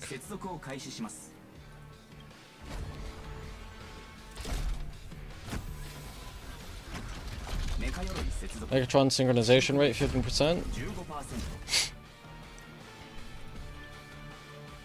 Assembly complete. Could the next step be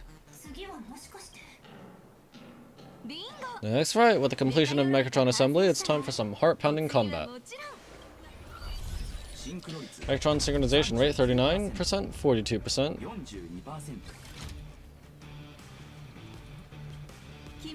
Your little fanboy Cinderborn is eagerly waiting some pointers from you. Well, I can't power up this big guy. I've printed a small unit. Now it's time to show you how Megatron fights.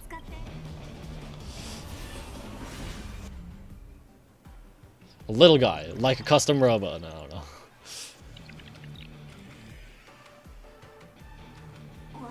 I merged with the Megatron? Where am I now?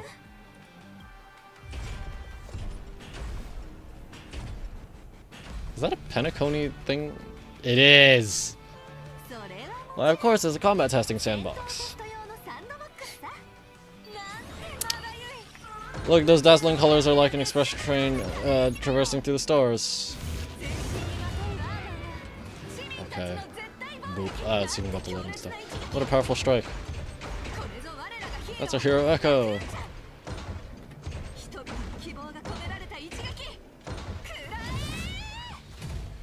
Strike carries the the hopes of.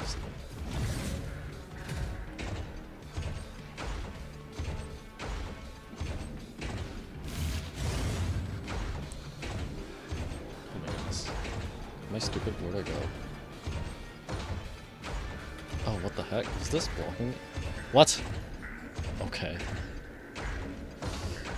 Hello, Julian. Sup? Hi. Up is subjective. I am, just getting along with Honkai Star Rail 4.1. This thing sucks. Dimension City has made it through the worst of it. Hero, now it's your call. Do we press on or wipe out the monsters entirely? Hero, you decide. I'm horrible. I'm destroying buildings. The monsters that were hiding here seems to have been reduced to nothing.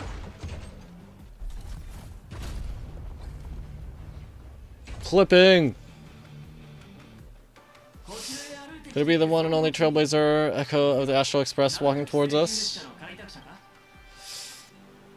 That's right, please call me Galactic Baseballer.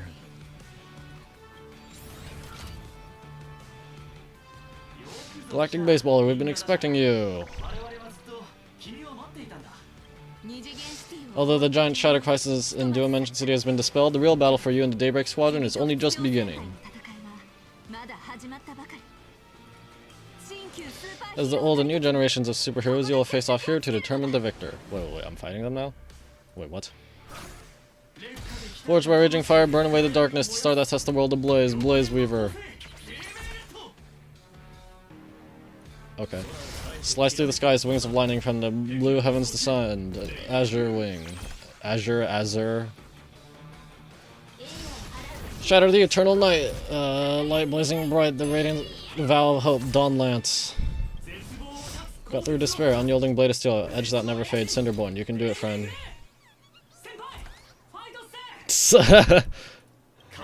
Darkness wanes and dawn awakens, the Daybreak Squadron arises.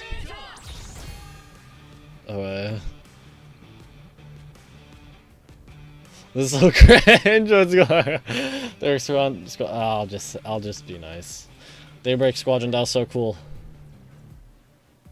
This is an official challenge from the Daybreak Squadron, great hero of the Astral Express. Echo, if we defeat you, we hope you'll accept our invitation to become the honorary Phantom 5th member of the Daybreak Squadron and help us safeguard the peace of plain Arcadia. Don't worry, I won't lose. Nah, I still want to continue trailblazing. It's already grey, so what other color can I use? You're honorary. It's an honorary position.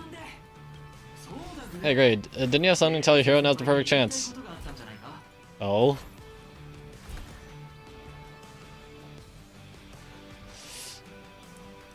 My friend Echo, you know what? Every time I transform into a Megatron, I imagine I'm you. I think about what you would do when facing danger. It is your adventure stories that give me strength. So I'll give it my all from now on. Please don't hold back. Okay. Cut the chatter. Let's get with it.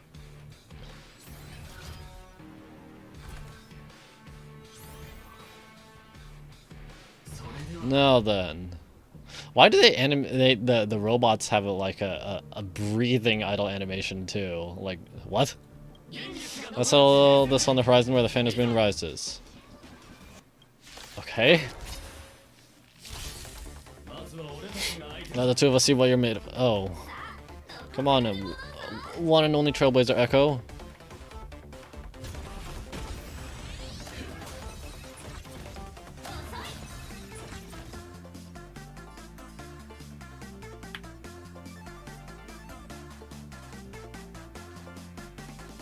Isn't that literally Finance thing? Why is it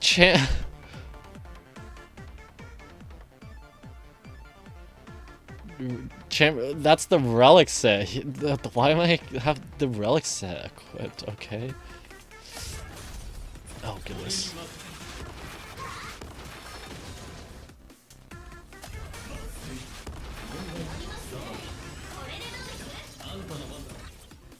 I'll do it again. I don't know. I don't know. As expected of the Astral Express hero, so powerful. Uh-huh.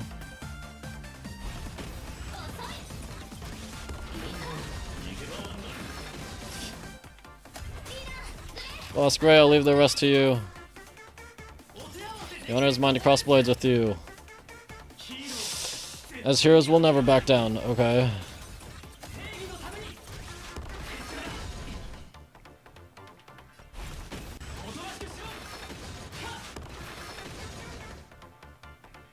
How are you doing? I'm doing okay, thanks for asking. How about you? Thanks for joining the stream.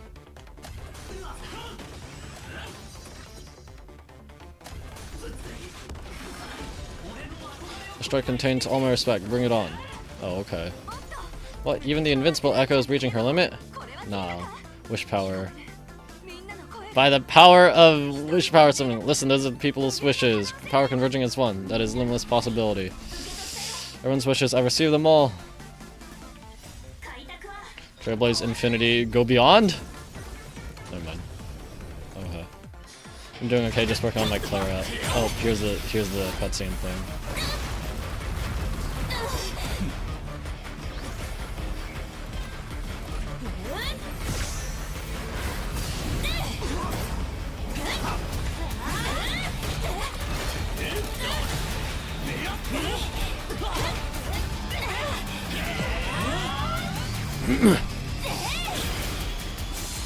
I got him, GG's.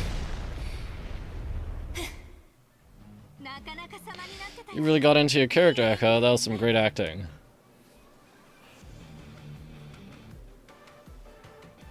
Claire, this fight was basically no, not really. I only associated this fight with Clara because apparently this fight has us using Champion of Streetwise Boxing, which Clara uses. Used to use. I'm pretty sure Clara's best set is literally just Poet of Morning Collapse now.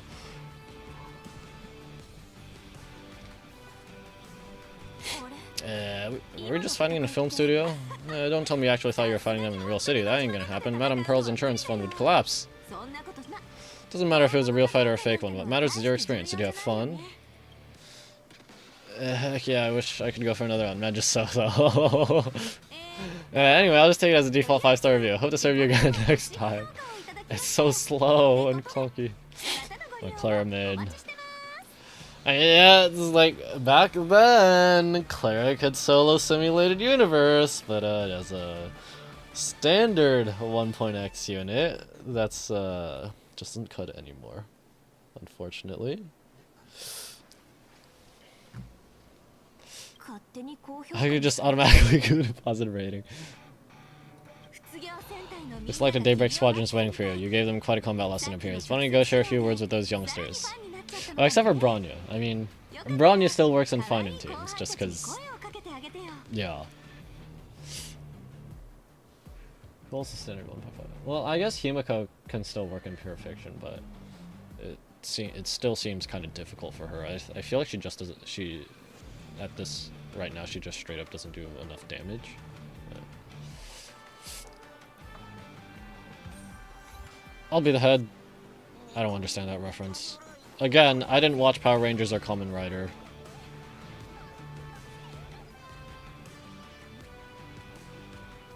That sounded like March. As expected of my senior echo, that was awesome. My life is now complete. Before joining Daybreak Squadron, Gray had always been your fan.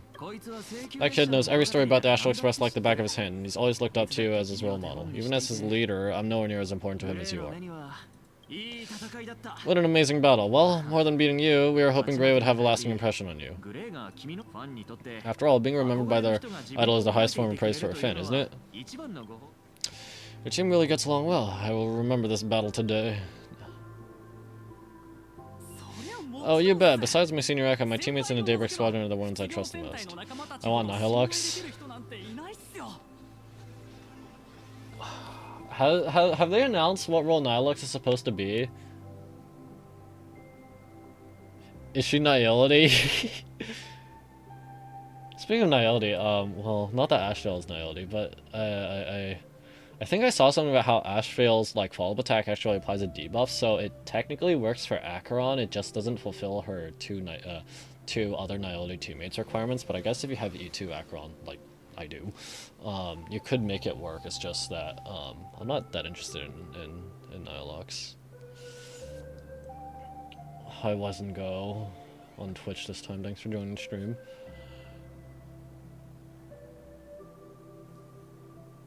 Yeah, I'm waiting for Evanescia. I like her hairstyle, and I think the fox ears that look like bunny ears are kind of cute. So.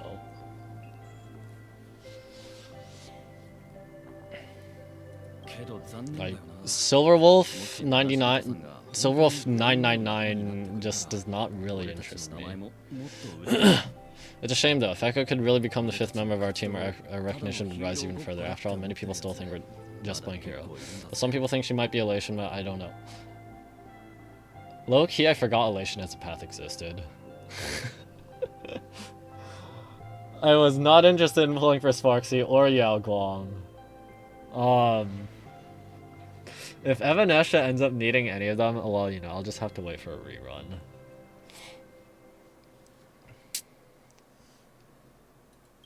That's only because we haven't done anything truly heroic yet. Don't worry, given the state of Dimension City, a mind-blowing crisis is bound to happen sooner or later, and that's when we'll get our chance to shine. Yeah, just yesterday I rescued 5 people from a gas explosion. I hope they recover soon and spread the word of how awesome Daybreak Squadron is. They act in movies, and in shows, and they help people IRL. That's pretty cool.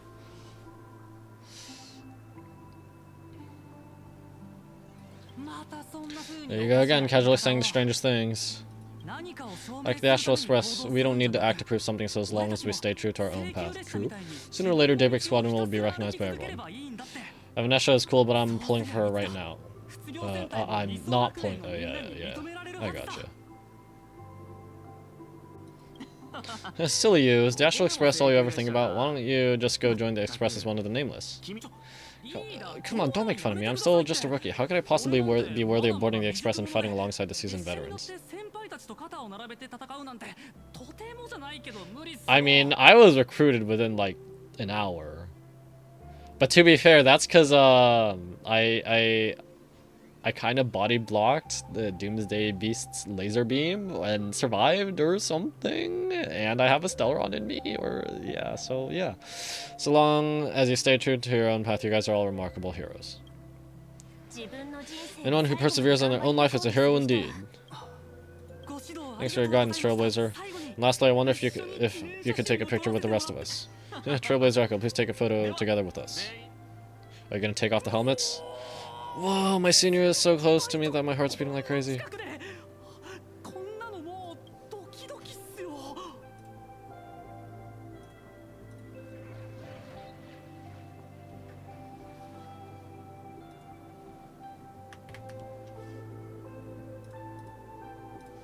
That goes in my image dump. That I really should not be using a private Discord server to use as image dump, but I am. I like using Astral with the Dahlia Pokemon Trainer and Sparkle, if not with the Dahlia, replace her with Archer to make Astral supplemental DPS. Well, that's certainly a team comp. That's not a proper team comp, but you do you. Dahlia is solely a break support.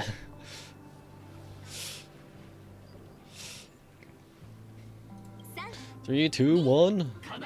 Darkness wanes and dawn awakens. The Daybreak Squadron arises.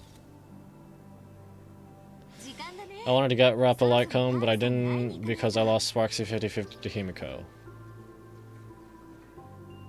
Oof. Hey, frick.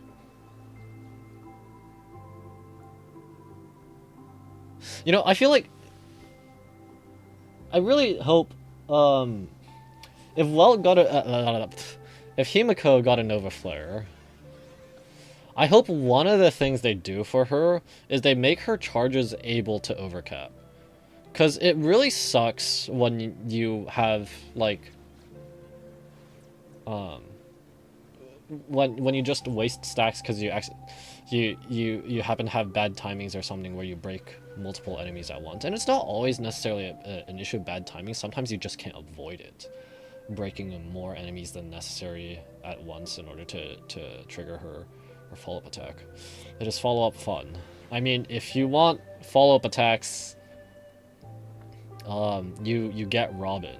Even though Robin herself doesn't use follow-up attacks, she's the best support for follow-up attacks, generally speaking. I'm pretty... Doesn't Dahlia only get one follow-up attack per ult anyway? I don't know. If you really want follow-up attacks, there's Fei Xiao, although she's a 2.x unit.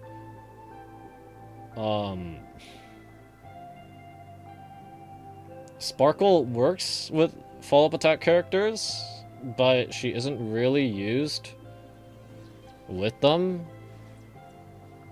She's the only one she was really used with, and that was just because there weren't many characters at the time, was Jing Yuan, and he's not worth it right now. He won't be worth it unless he gets an overflow. He just doesn't do enough damage. Also, Sparkle only supports one unit. I mean, if you follow-up attack teams typically have a main and a sub DPS. They aren't hyper carry setups. So, and Sparkle is a hyper carry support. So.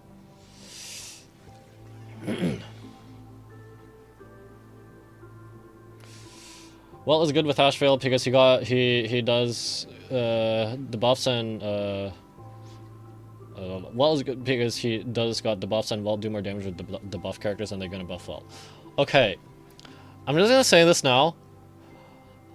I don't know if Welt's stuff has been officially announced. I typically don't want to talk about unannounced stuff on stream. But yeah, I mean, I used Welt for a while because I didn't have a premium Niobe support, so I was using Welt with Acheron. I don't know what Ashvale does, really. Just that currently his hyper carry teams are better than as a sub DPS teams. Or he's better run as a hyper carry or as a main DPS than a sub DPS. And I know, like, well, of course, yeah, he has a slow, but his damage amp is only like 12%. It's not a lot. And his basic attack doesn't actually apply T-Bust either, so he would literally just be... He's just a... Welt's current use right now is basically just a debuff battery, of which other characters can do that too. But I do have E2 Welt, E2S1 Welt. I know I'm not talking about the leaks, I was just talking about his kit right now. Yeah, I know, yeah. I did use Welt for a while, so... Alright, want to say goodbye to your big fan before we go? It's kind of nice that the music got a little bit, it's not exactly melancholic, but the music got a little bit, the style of music changed to something a little bit nostalgic. Okay, so like, where is Mr. Yang? Oh, I don't have his slide cone on him right now. I have it on PT. But yeah. You too, buddy.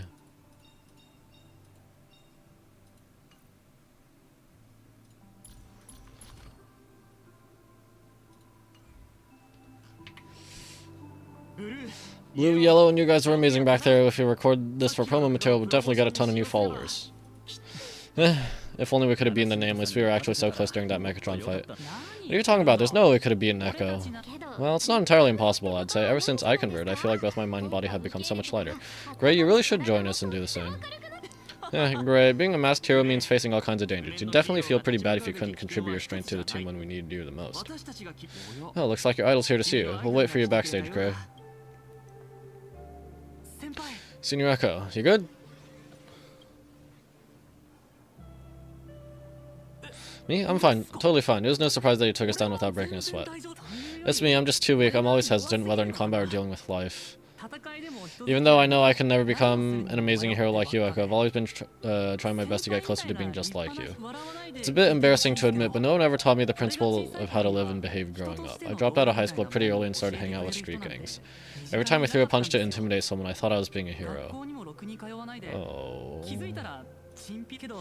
But when I saw how scared those people were, I had this nagging feeling that maybe I was doing something wrong. Later, when I read about the Astral Express story online and learned about your legendary deeds, Echo, I finally understood what it meant to be a true hero. Looking back at how immature and awful I was, I made up my mind to leave my old organization. Now I too have a chance to become a hero like you. Together with my brothers and sisters in the Daybreak Squadron, I can bring happy smiles to residents of Planet Arcadia and protect them whenever danger appears. I can see you sent message. I'm gonna finish this dialogue first. But I'm just too weak. I don't have the immense strength like the Express Nameless. I don't even have any special talents. Maybe I've chosen a path that doesn't really work for me. The desire to fight for others is a strength in itself, and strength isn't the Nameless's strong suit. Only strong suit. Or something. Fair. I don't want to give you empty platitudes about humans triumphing over fate, but I do believe that while kindness isn't something you can learn, strength is something you can acquire. Your desire to fight for those around you and your wish to bring smiles to others, that's your greatest strength. Thank you, Trailblazer. Thanks for listening to my ramblings. Let me give you my autograph. Could you please send that famous line? Rules are made to be broken. Where is this one from? That's the one, that's exactly it. Rules are boundaries, and anyone who pushes beyond those boundaries becomes, in a sense, one of the Nameless. I'll remember today for the rest of my life. Goodbye, Trailblazer. I hope by the next time we meet, I'll be a true hero, just like you. Okay. I got you 3 Wellness Lycon on S2. He keeps coming home, and I just want E6 Clara. What is... Wait, E6 Clara is... She gets one more enhanced counter from her ult, right? I'm pretty sure my Clara's E0. Where the frick are you? Those are the 4 stars. Why am I looking over there?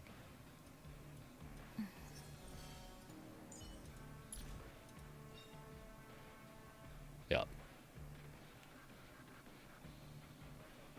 Okay, and Clara herself doesn't necessarily have to be attacked. Yeah. This is basically nothing.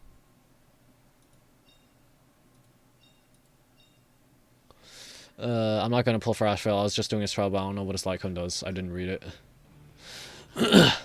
Yeah, I don't really know what Ashvale does other than follow-up attacks and debuffs. And I definitely don't know what his Lycon does, so...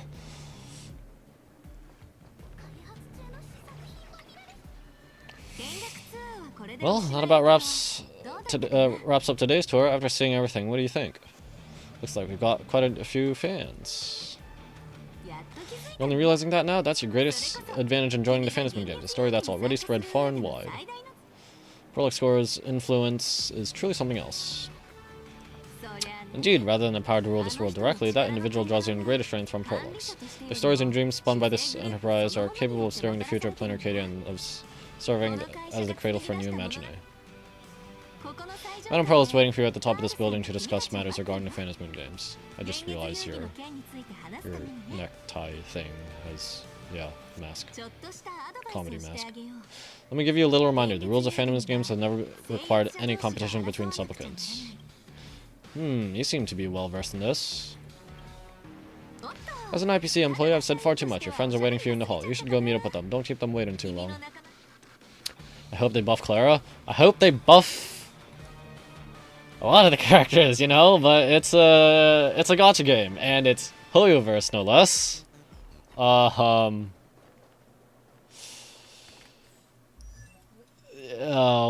Bailu, how does Bailu's healing output hold up today? I think, like, but I know Bailu historically has had pretty decent healing output, it's just that she has literally zero utility, other than sustaining.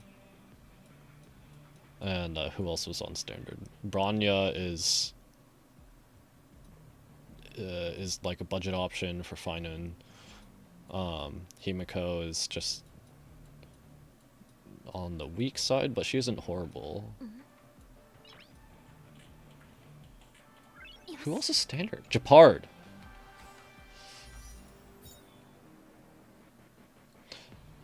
I gotta go, just came here to talk a little, by the way, I'll also sub to you. Well, thanks for joining, and thanks for the sub. It's 1:44 a.m. for me. Sleep well, dude. Thanks again for joining, have a good night.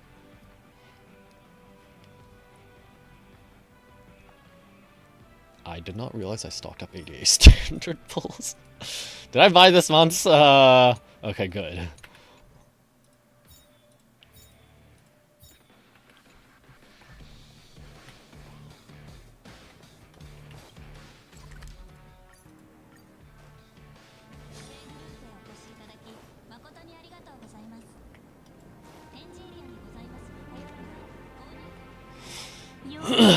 Mr. Yang and I watched the whole thing on the screen. Not only did you assemble the Mechatron and give autographs to your fan, but you also got to live out your superhero fantasy. Did you have fun, Echo? Mr. Yang's looking at it with such loving eyes, like a parent watching a kid riding on a carousel at an amusement park. People say Lynx is better than Bailu and also Gallagher. Generally speaking, yes. Like I said, Bailu has, like, literally zero utility outside of sustain. Lynx, I think Lynx's overall healing is weaker, but she does increase aggro on destruction units, which can be, like, it's a niche use case, and the use case itself is not, like, really strong, because you'd be using that on Clara and Yunli and Blade, but none of them are really strong right now. But she at least has a cleanse as well. Gallagher is also still really good, especially if you don't have Lingsha. The current Apocalyptic Shadow right now, APOC variation of Fei Xiao, I can't do it anymore just because I think HP inflation has gone a bit too much. But the last time Apocalyptic Shadow Fei Xiao was in rotation, I think in 3.5, I was able to get a E0 S1 Firefly, Fugue, Gallagher, and Ron May team to reach 3300. I think I got 3357 with E0 Firefly, S1. So yeah, I mean, Gallagher is still, I think, provides slightly better single target toughness damage than Lingsha. And he's, you know, if you don't have Hyacinth, he is one of the two best alternative healers for Castor's teams, depending on the situation. Between him and Luocha, that's the other reason why, like, Luocha is still what kind of works, even though he also has very little utility. He at least has a cleanse, and his ult has a dispel, but I haven't actually used that for a dispel in a long time. Luocha's main use right now for me is in Castor's teams in certain fights. I do not have Robin or Fei Xiao, so regular team building goes out the window for me. I mean, I don't think you're, like... It's not even about regular team building. You're just not doing, like...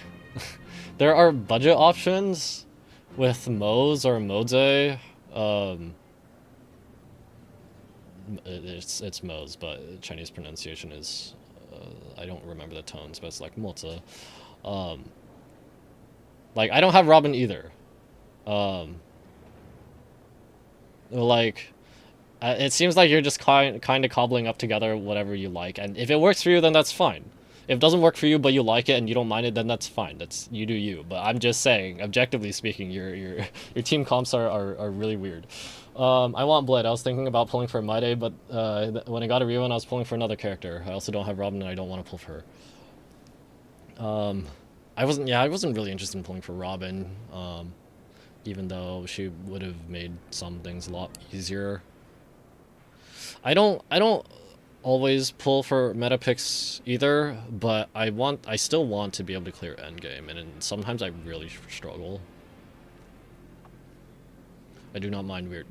Yeah, sure. I mean, like, if you're able to clear to the extent that you want to, then it's whatever. You just play what you want, really. Actually, is there a character that provides immunity to debuffs? No.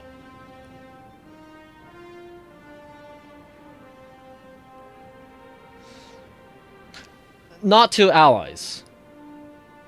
And debuffs is also very vague. Let me put it this way.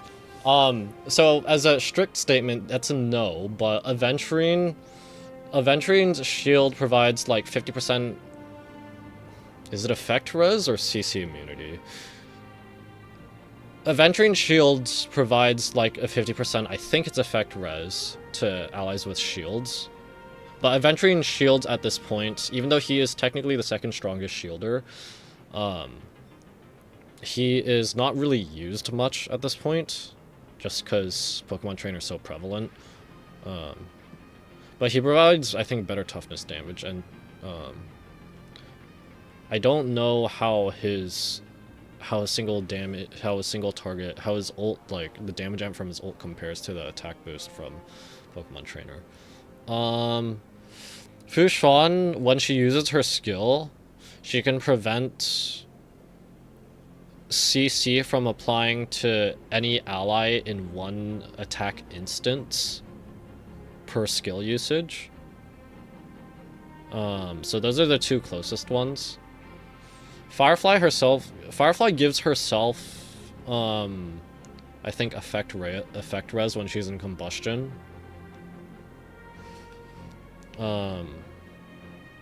But I don't think there's any character that provides a strict immunity to all debuffs. Or, like, all debuffs that can be resisted in the first place.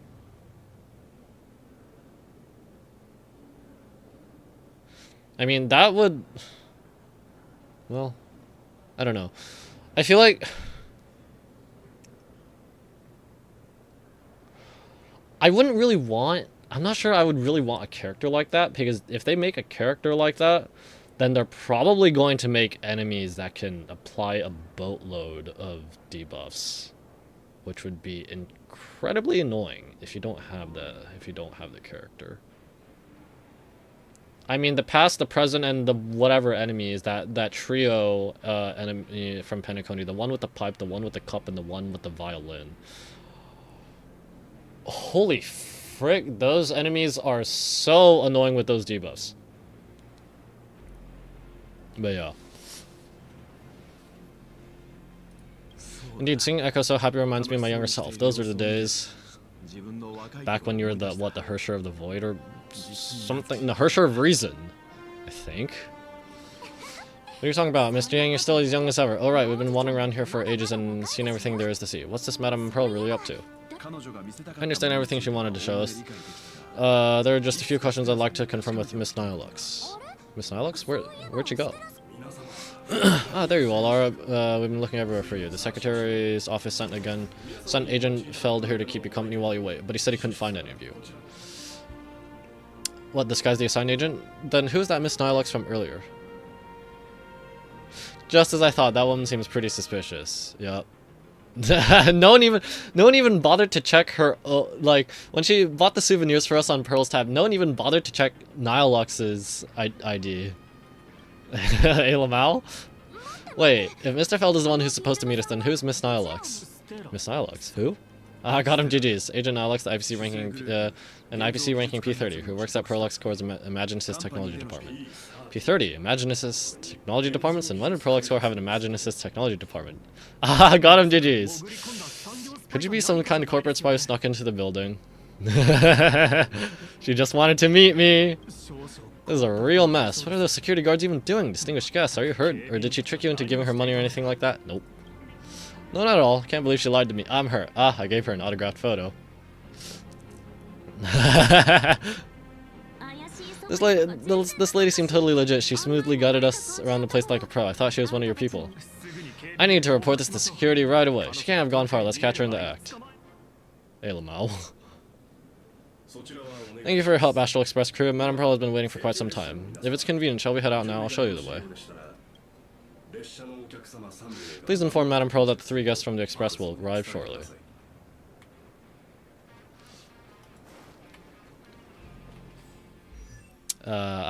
Speaking of Fushan, I've got Schrodinger's E2 Fushan.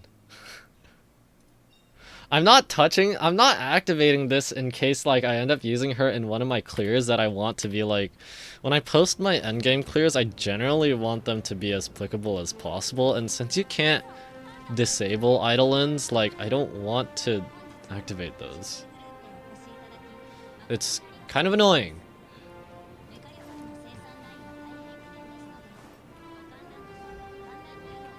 Oh.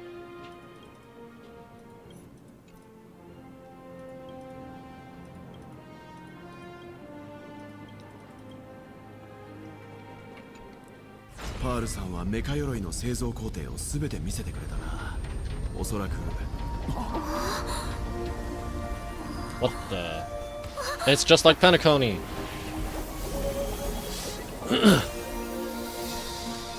Oh, it's the scene from the trailer.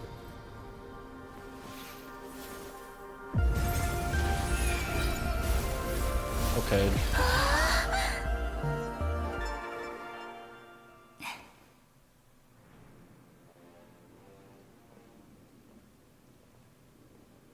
Generative AI painting.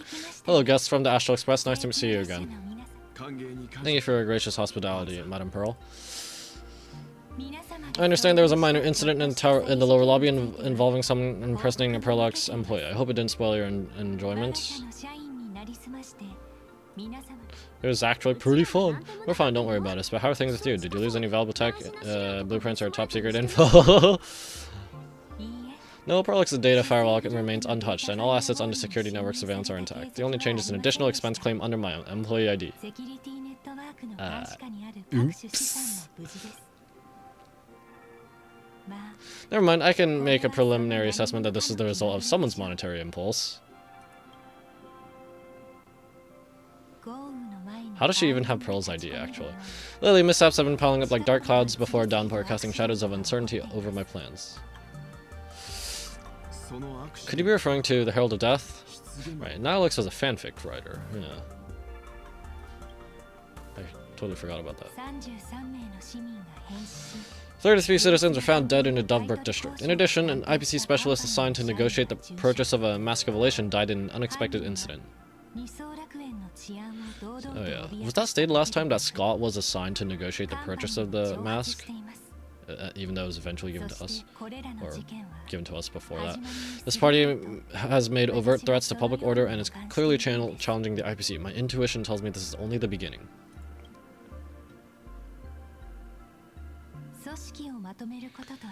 Managing capital and managing a corporation share one thing in common, that is, an aversion to risk and a pursuit of stability, and I bear both responsibilities. As the executive officer of Plain Arcadia, I bear an inescapable responsibility for the safety of this world. As one of the 10 Stone Hearts, I hope to bring the Phantasm games to a swift and safe conclusion. I actually do like the rings in her eyes. Rather than staging another dangerous battle like what happened at Graphia Academy, I hope the supplicants can show the people of this world miracles of joy and happiness instead of sorrow and rage during the Phantasm games. Therefore, I'd like to hear the Express's request. Echo, please tell me. Huh? What's your ultimate goal for joining the Phantasm games? I don't know! I didn't even know I was joining until Evanescia stuck the mask on me.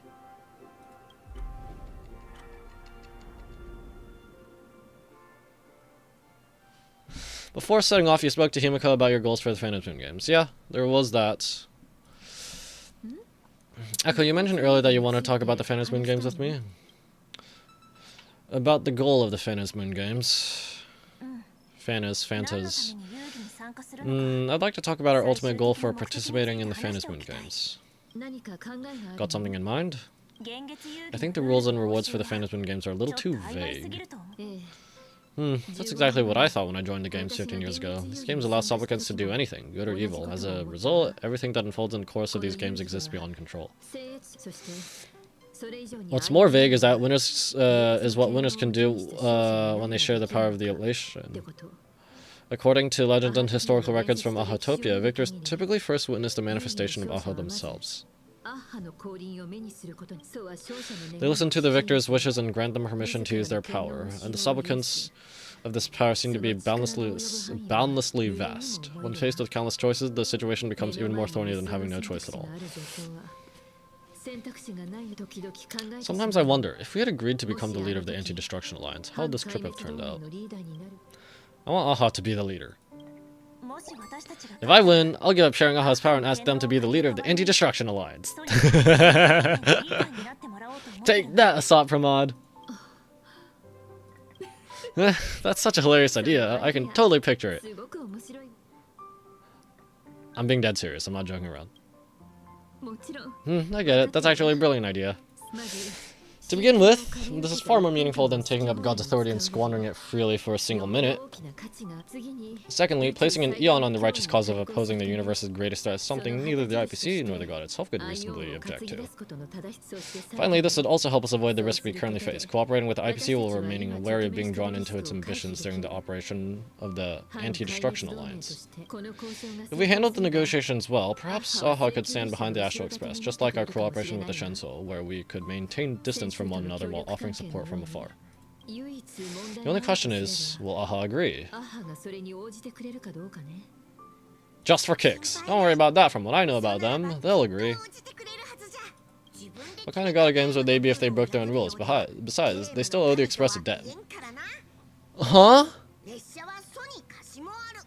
From? A debt from what? Does it have anything to do with that friggin' fanfic coded promo video where Aha, Nanook, and Akavili were all being there and friggin' is like Aha stabbed Nanook and was like, Akavili, my Akavili. It is their IOU for the Express debt when they were traveling with Akavili, complete with their signatures. Okay, that's such a... Okay. Sure. That's kind of important.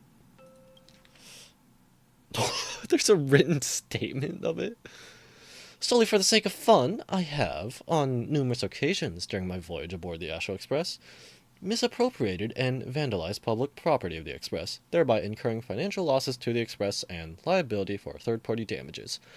Having received the conductor's earnest instruction, I have come to a profound realization of my transgressions. I hereby itemize all outstanding reparations below to be settled at a future date. The itemized list of reparations due from Aha is as follows. Telemicrowave oven, quantity, 1 unit. Supersonic slippers, quantity, 2 pairs. Optical camouflage cloak, quantity, 1. Anti-gravity levitation carpet, quantity, 1. Hider brooms bearing a striking resemblance to swords, quantity, 2. No, liability for this entry is jointly assumed with Akavili. Leviathan tooth, quantity, 2. Trimmed conductor's outfit, quantity, 1. Organ dragonflies deposited by the morning actors, quantity, 2. Medical expenses occurred due to allergic reactions from the introduction of an electronic mustard into rice cooker. Converting mustard into rice? I'll take it. I don't like mustard, but I eat a lot of rice. Graffiti removal fees for the statue complex of White Rolling Stone What? Repair costs for walls in the Museum of Animated Arts and recovery expenses for escaped collection items. 3 portraits and 7 specimens remain unaccounted for to date. Incident during extravehicular angle. Sorry. I'm gonna disappear for a moment.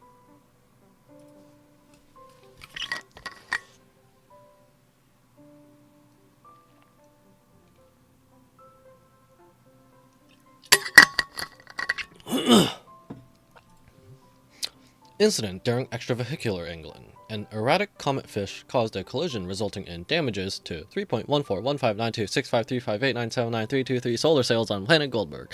No, liability for this entry is jointly assumed with Akavili. Satellite unit from the Centurial Stellar Ring. Quantity 0.5. Interesting. Six-eyed yaks of the Duchy of Huronte. Quantity 9. One anti-beast horde naval cannon sourced from the old Londinium exhibition hall, and one artificial satellite neutralized via accidental discharge. Londinium secondary defense artillery, 3,000 damage in a 5x5 square with the corners off. It is the main way of dealing with Touch of the Sanguinarch.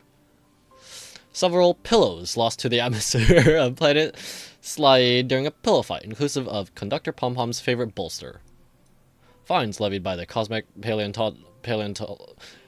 Paleontological Conservation Association regarding gastric ulcers in a void song whale, induced by an unauthorized expedition within the creature's stomach.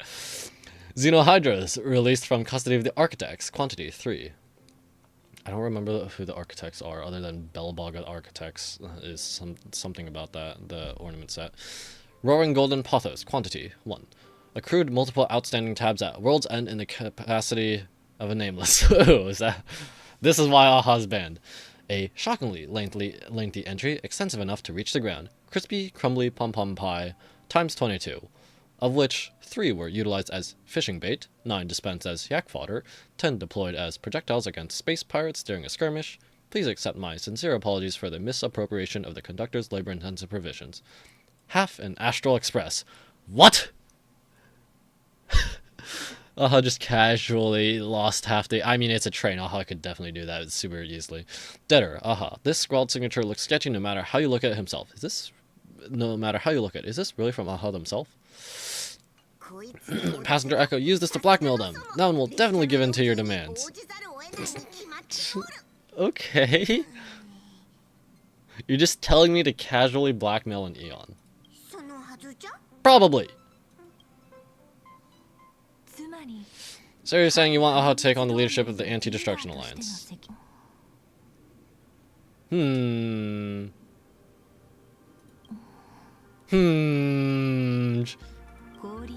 Logical extrapolation. Failed. Success rate indeterminable. This particular proposal nearly brought my thought process to a halt.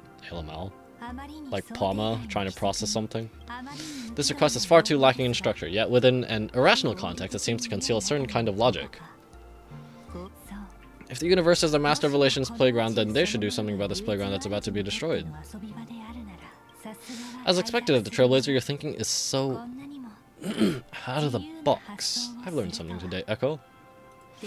However, I don't think you stand much of a chance in the games, because I've joined as a supplicant.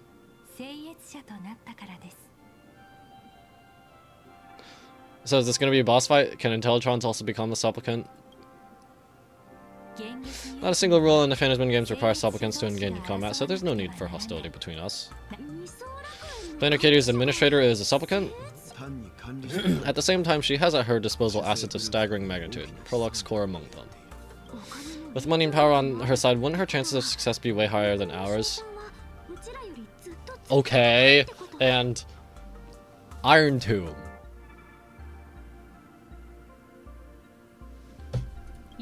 As I previously proposed to Miss Himiko, I'm willing to cooperate with the Astral Express to ensure the smooth progression of the Phantasm games. But the Astral Express isn't your only partner, is it? Ashvale?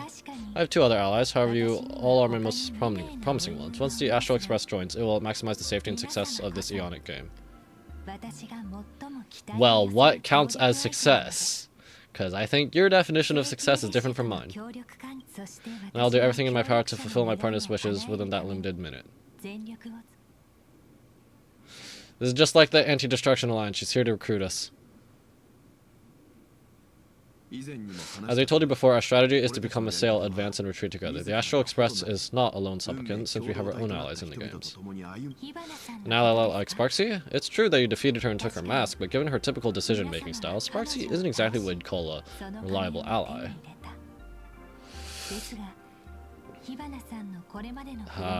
But we haven't told you how I got my mask yet. Have I even told anyone else about... No, I've told him. Yeah, I've told the Express family, but I don't think I've told anyone outside of it, of the family about evanescia. Besides her mask, I also have another one.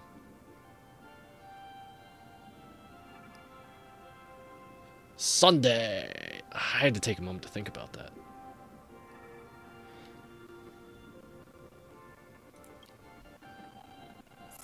Hypothesis. Distinguished Syndicate's missing mask? I thought it fell into the Shinzo's hands. Don't tell me Yao Guang gave it to you guys. That's right, 3 against 3. We're tied at the moment. March! Why do you say that? With this new variable in play, I'll have to adjust my extrapolations, but the conclusion seems unchanged. After all, as the administrator of this world, I have the natural advantage in resources. That's not necessarily an advantage, that's your biggest weakness. An IBC senior executive, a Planar K2's administrator, a member of the 10 Stonehearts joining the games, personally. It certainly has an intimidating ring to it, but when you think about it, isn't this identity precisely the greatest burden Madame Pearl has to overcome? She can't exactly do anything she wants. Echo's right, your identity is far too sensitive. You want to control these games and end it safely and quickly, but Planar K2 citizens might not see it this way. All they see is an all-powerful IPC and an influential executive pulling all the strings. Your every action will be scrutinized twice over.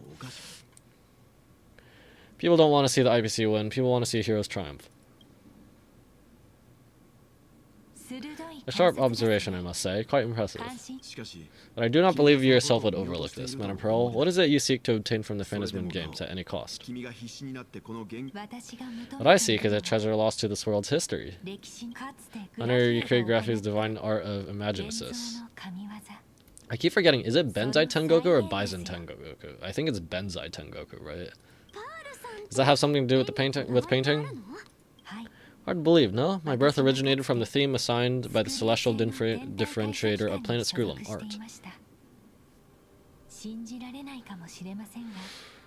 I don't remember what the celestial differentiator actually is, other than it's an ornament set. And obviously something about Planet Screwlum. Wait, but do all Intellitrons originate from Planet Screwlum? No, right? I don't think so.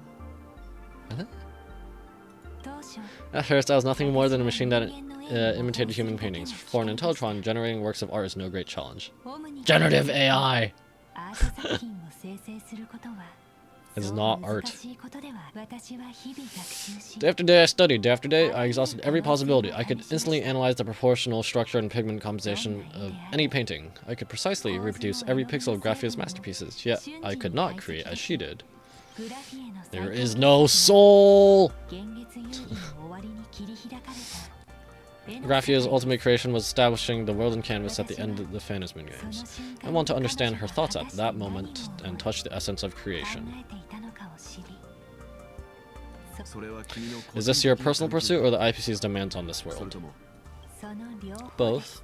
The IPC's point of view is far more pragmatic. The world of canvas is a dimension that can shield us from the Antimatter Legion's warfare. They've always been eager to master this technology.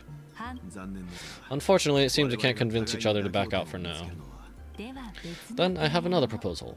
Why don't we shift our perspective and turn our attention to those two supplicants who haven't surfaced yet? Those two individuals' objectives are unclear, and their abilities remain a mystery. If left unchecked, we might see a repeat of the Herald of Death tragedy.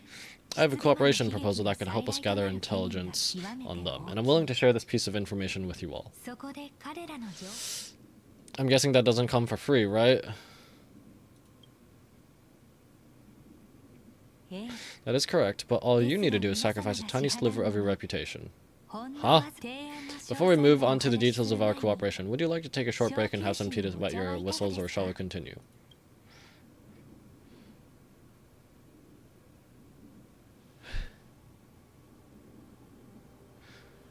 Having some tea wouldn't be a bad idea. Okay,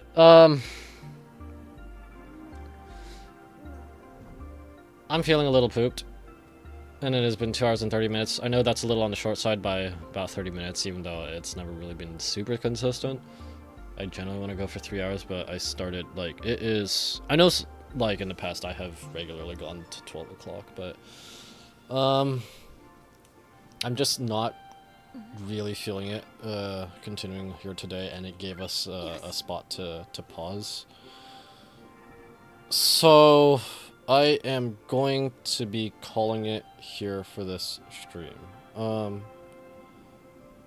Yeah, lots and lots of yapping, as usual. To be fair, but I still do wish it could cut down on it. I don't know. Would I be considered like just someone who mostly just wants the hype moments? I mean, yeah, hype moments are like how do I put it? They're cool, right? That's why they're hype. But and obviously a story shouldn't just be about hype moments and action and whatever. But I just feel like this is basically all talking.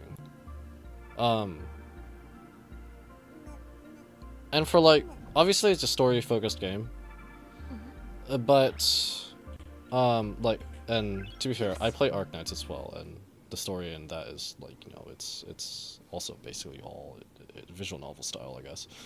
But it's just I don't know. I don't really know how to put it, but yeah, at least we had a really nice moment with Cinderborn, at least just a very human moment. I do appreciate that. And just some casual drops. Want to make Aha leader of the Anti-Destruction Alliance, and they owe a debt to us, so yeah. But yeah, so yeah, like I said, it's been 2 hours, 2.5 hours. I'm going to call it here for this. I didn't activate that before. I'm going to call it for this stream. Thank you guys so much for watching. If you're watching, you know, if you're lurking, thanks for lurking. If you're watching the VOD, thanks for watching the VOD. And if you joined and left, probably won't hear or see this unless you go over the VOD. But you know, thanks for joining. If you enjoy this and or my other content, please consider liking, sharing, and subscribing. If you're on YouTube, if you're on Twitch, consider dropping a follow. I would really appreciate it. So next stream. So tomorrow I am probably, again, like hard for me to say for sure. It really depends on how I feel. Tomorrow I probably won't stream because I'm probably going to go to Smash Bros. Local. I haven't been to them in a while. If not, then maybe I'll continue streaming this. But if I don't stream, then plan for Wednesday. I'll try to start a little earlier. I've been trying to start a little earlier than 9. Try and start at like 8, maybe even before that. Just so I won't have to go to midnight. Although 3 hours is a long stream regardless of when it starts. But since this was only 2.5 hours, and a lot of it, since this one was only 2.5 hours, I'm not really expecting to finish 4.1 on Wednesday, so I will expect to finish the 4.1 main story on next week on Sunday. Assuming I don't have anything that comes up on Sunday, or I don't feel totally burned out, I will try and finish this up on Sunday. Unless the rest of this on Wednesday actually goes by really fast. But after Sunday, I will have to stream Zenless Zone Zero. Was it 2.5? I can't remember which Zenless Zone Zero version it was. But the next ZZZ, the ZZZ version, the one that dropped an update last week, I will start that planning on Monday, and then I feel like since Zenless Zone Zero is in the epilogues of the Season 2 story, it'll probably overall generally be shorter, or it won't be super long, so Zenless Zone Zero should be able to finish Monday and Wednesday. Maybe I'll do it do one on Tuesday if I don't go to local. If not, or I could stream one of the other non-gacha games. And then Genshin Impact also updates next week, so the week after next week,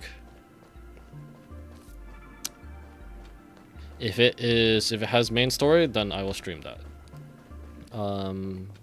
So yeah, planned videos. I recorded my clear for the Memory of Chaos with Sparksicon at Sparksicon Live or whatever it's called, and Xander 1 Kuwabara and Teleki whatever Lygus boss fight.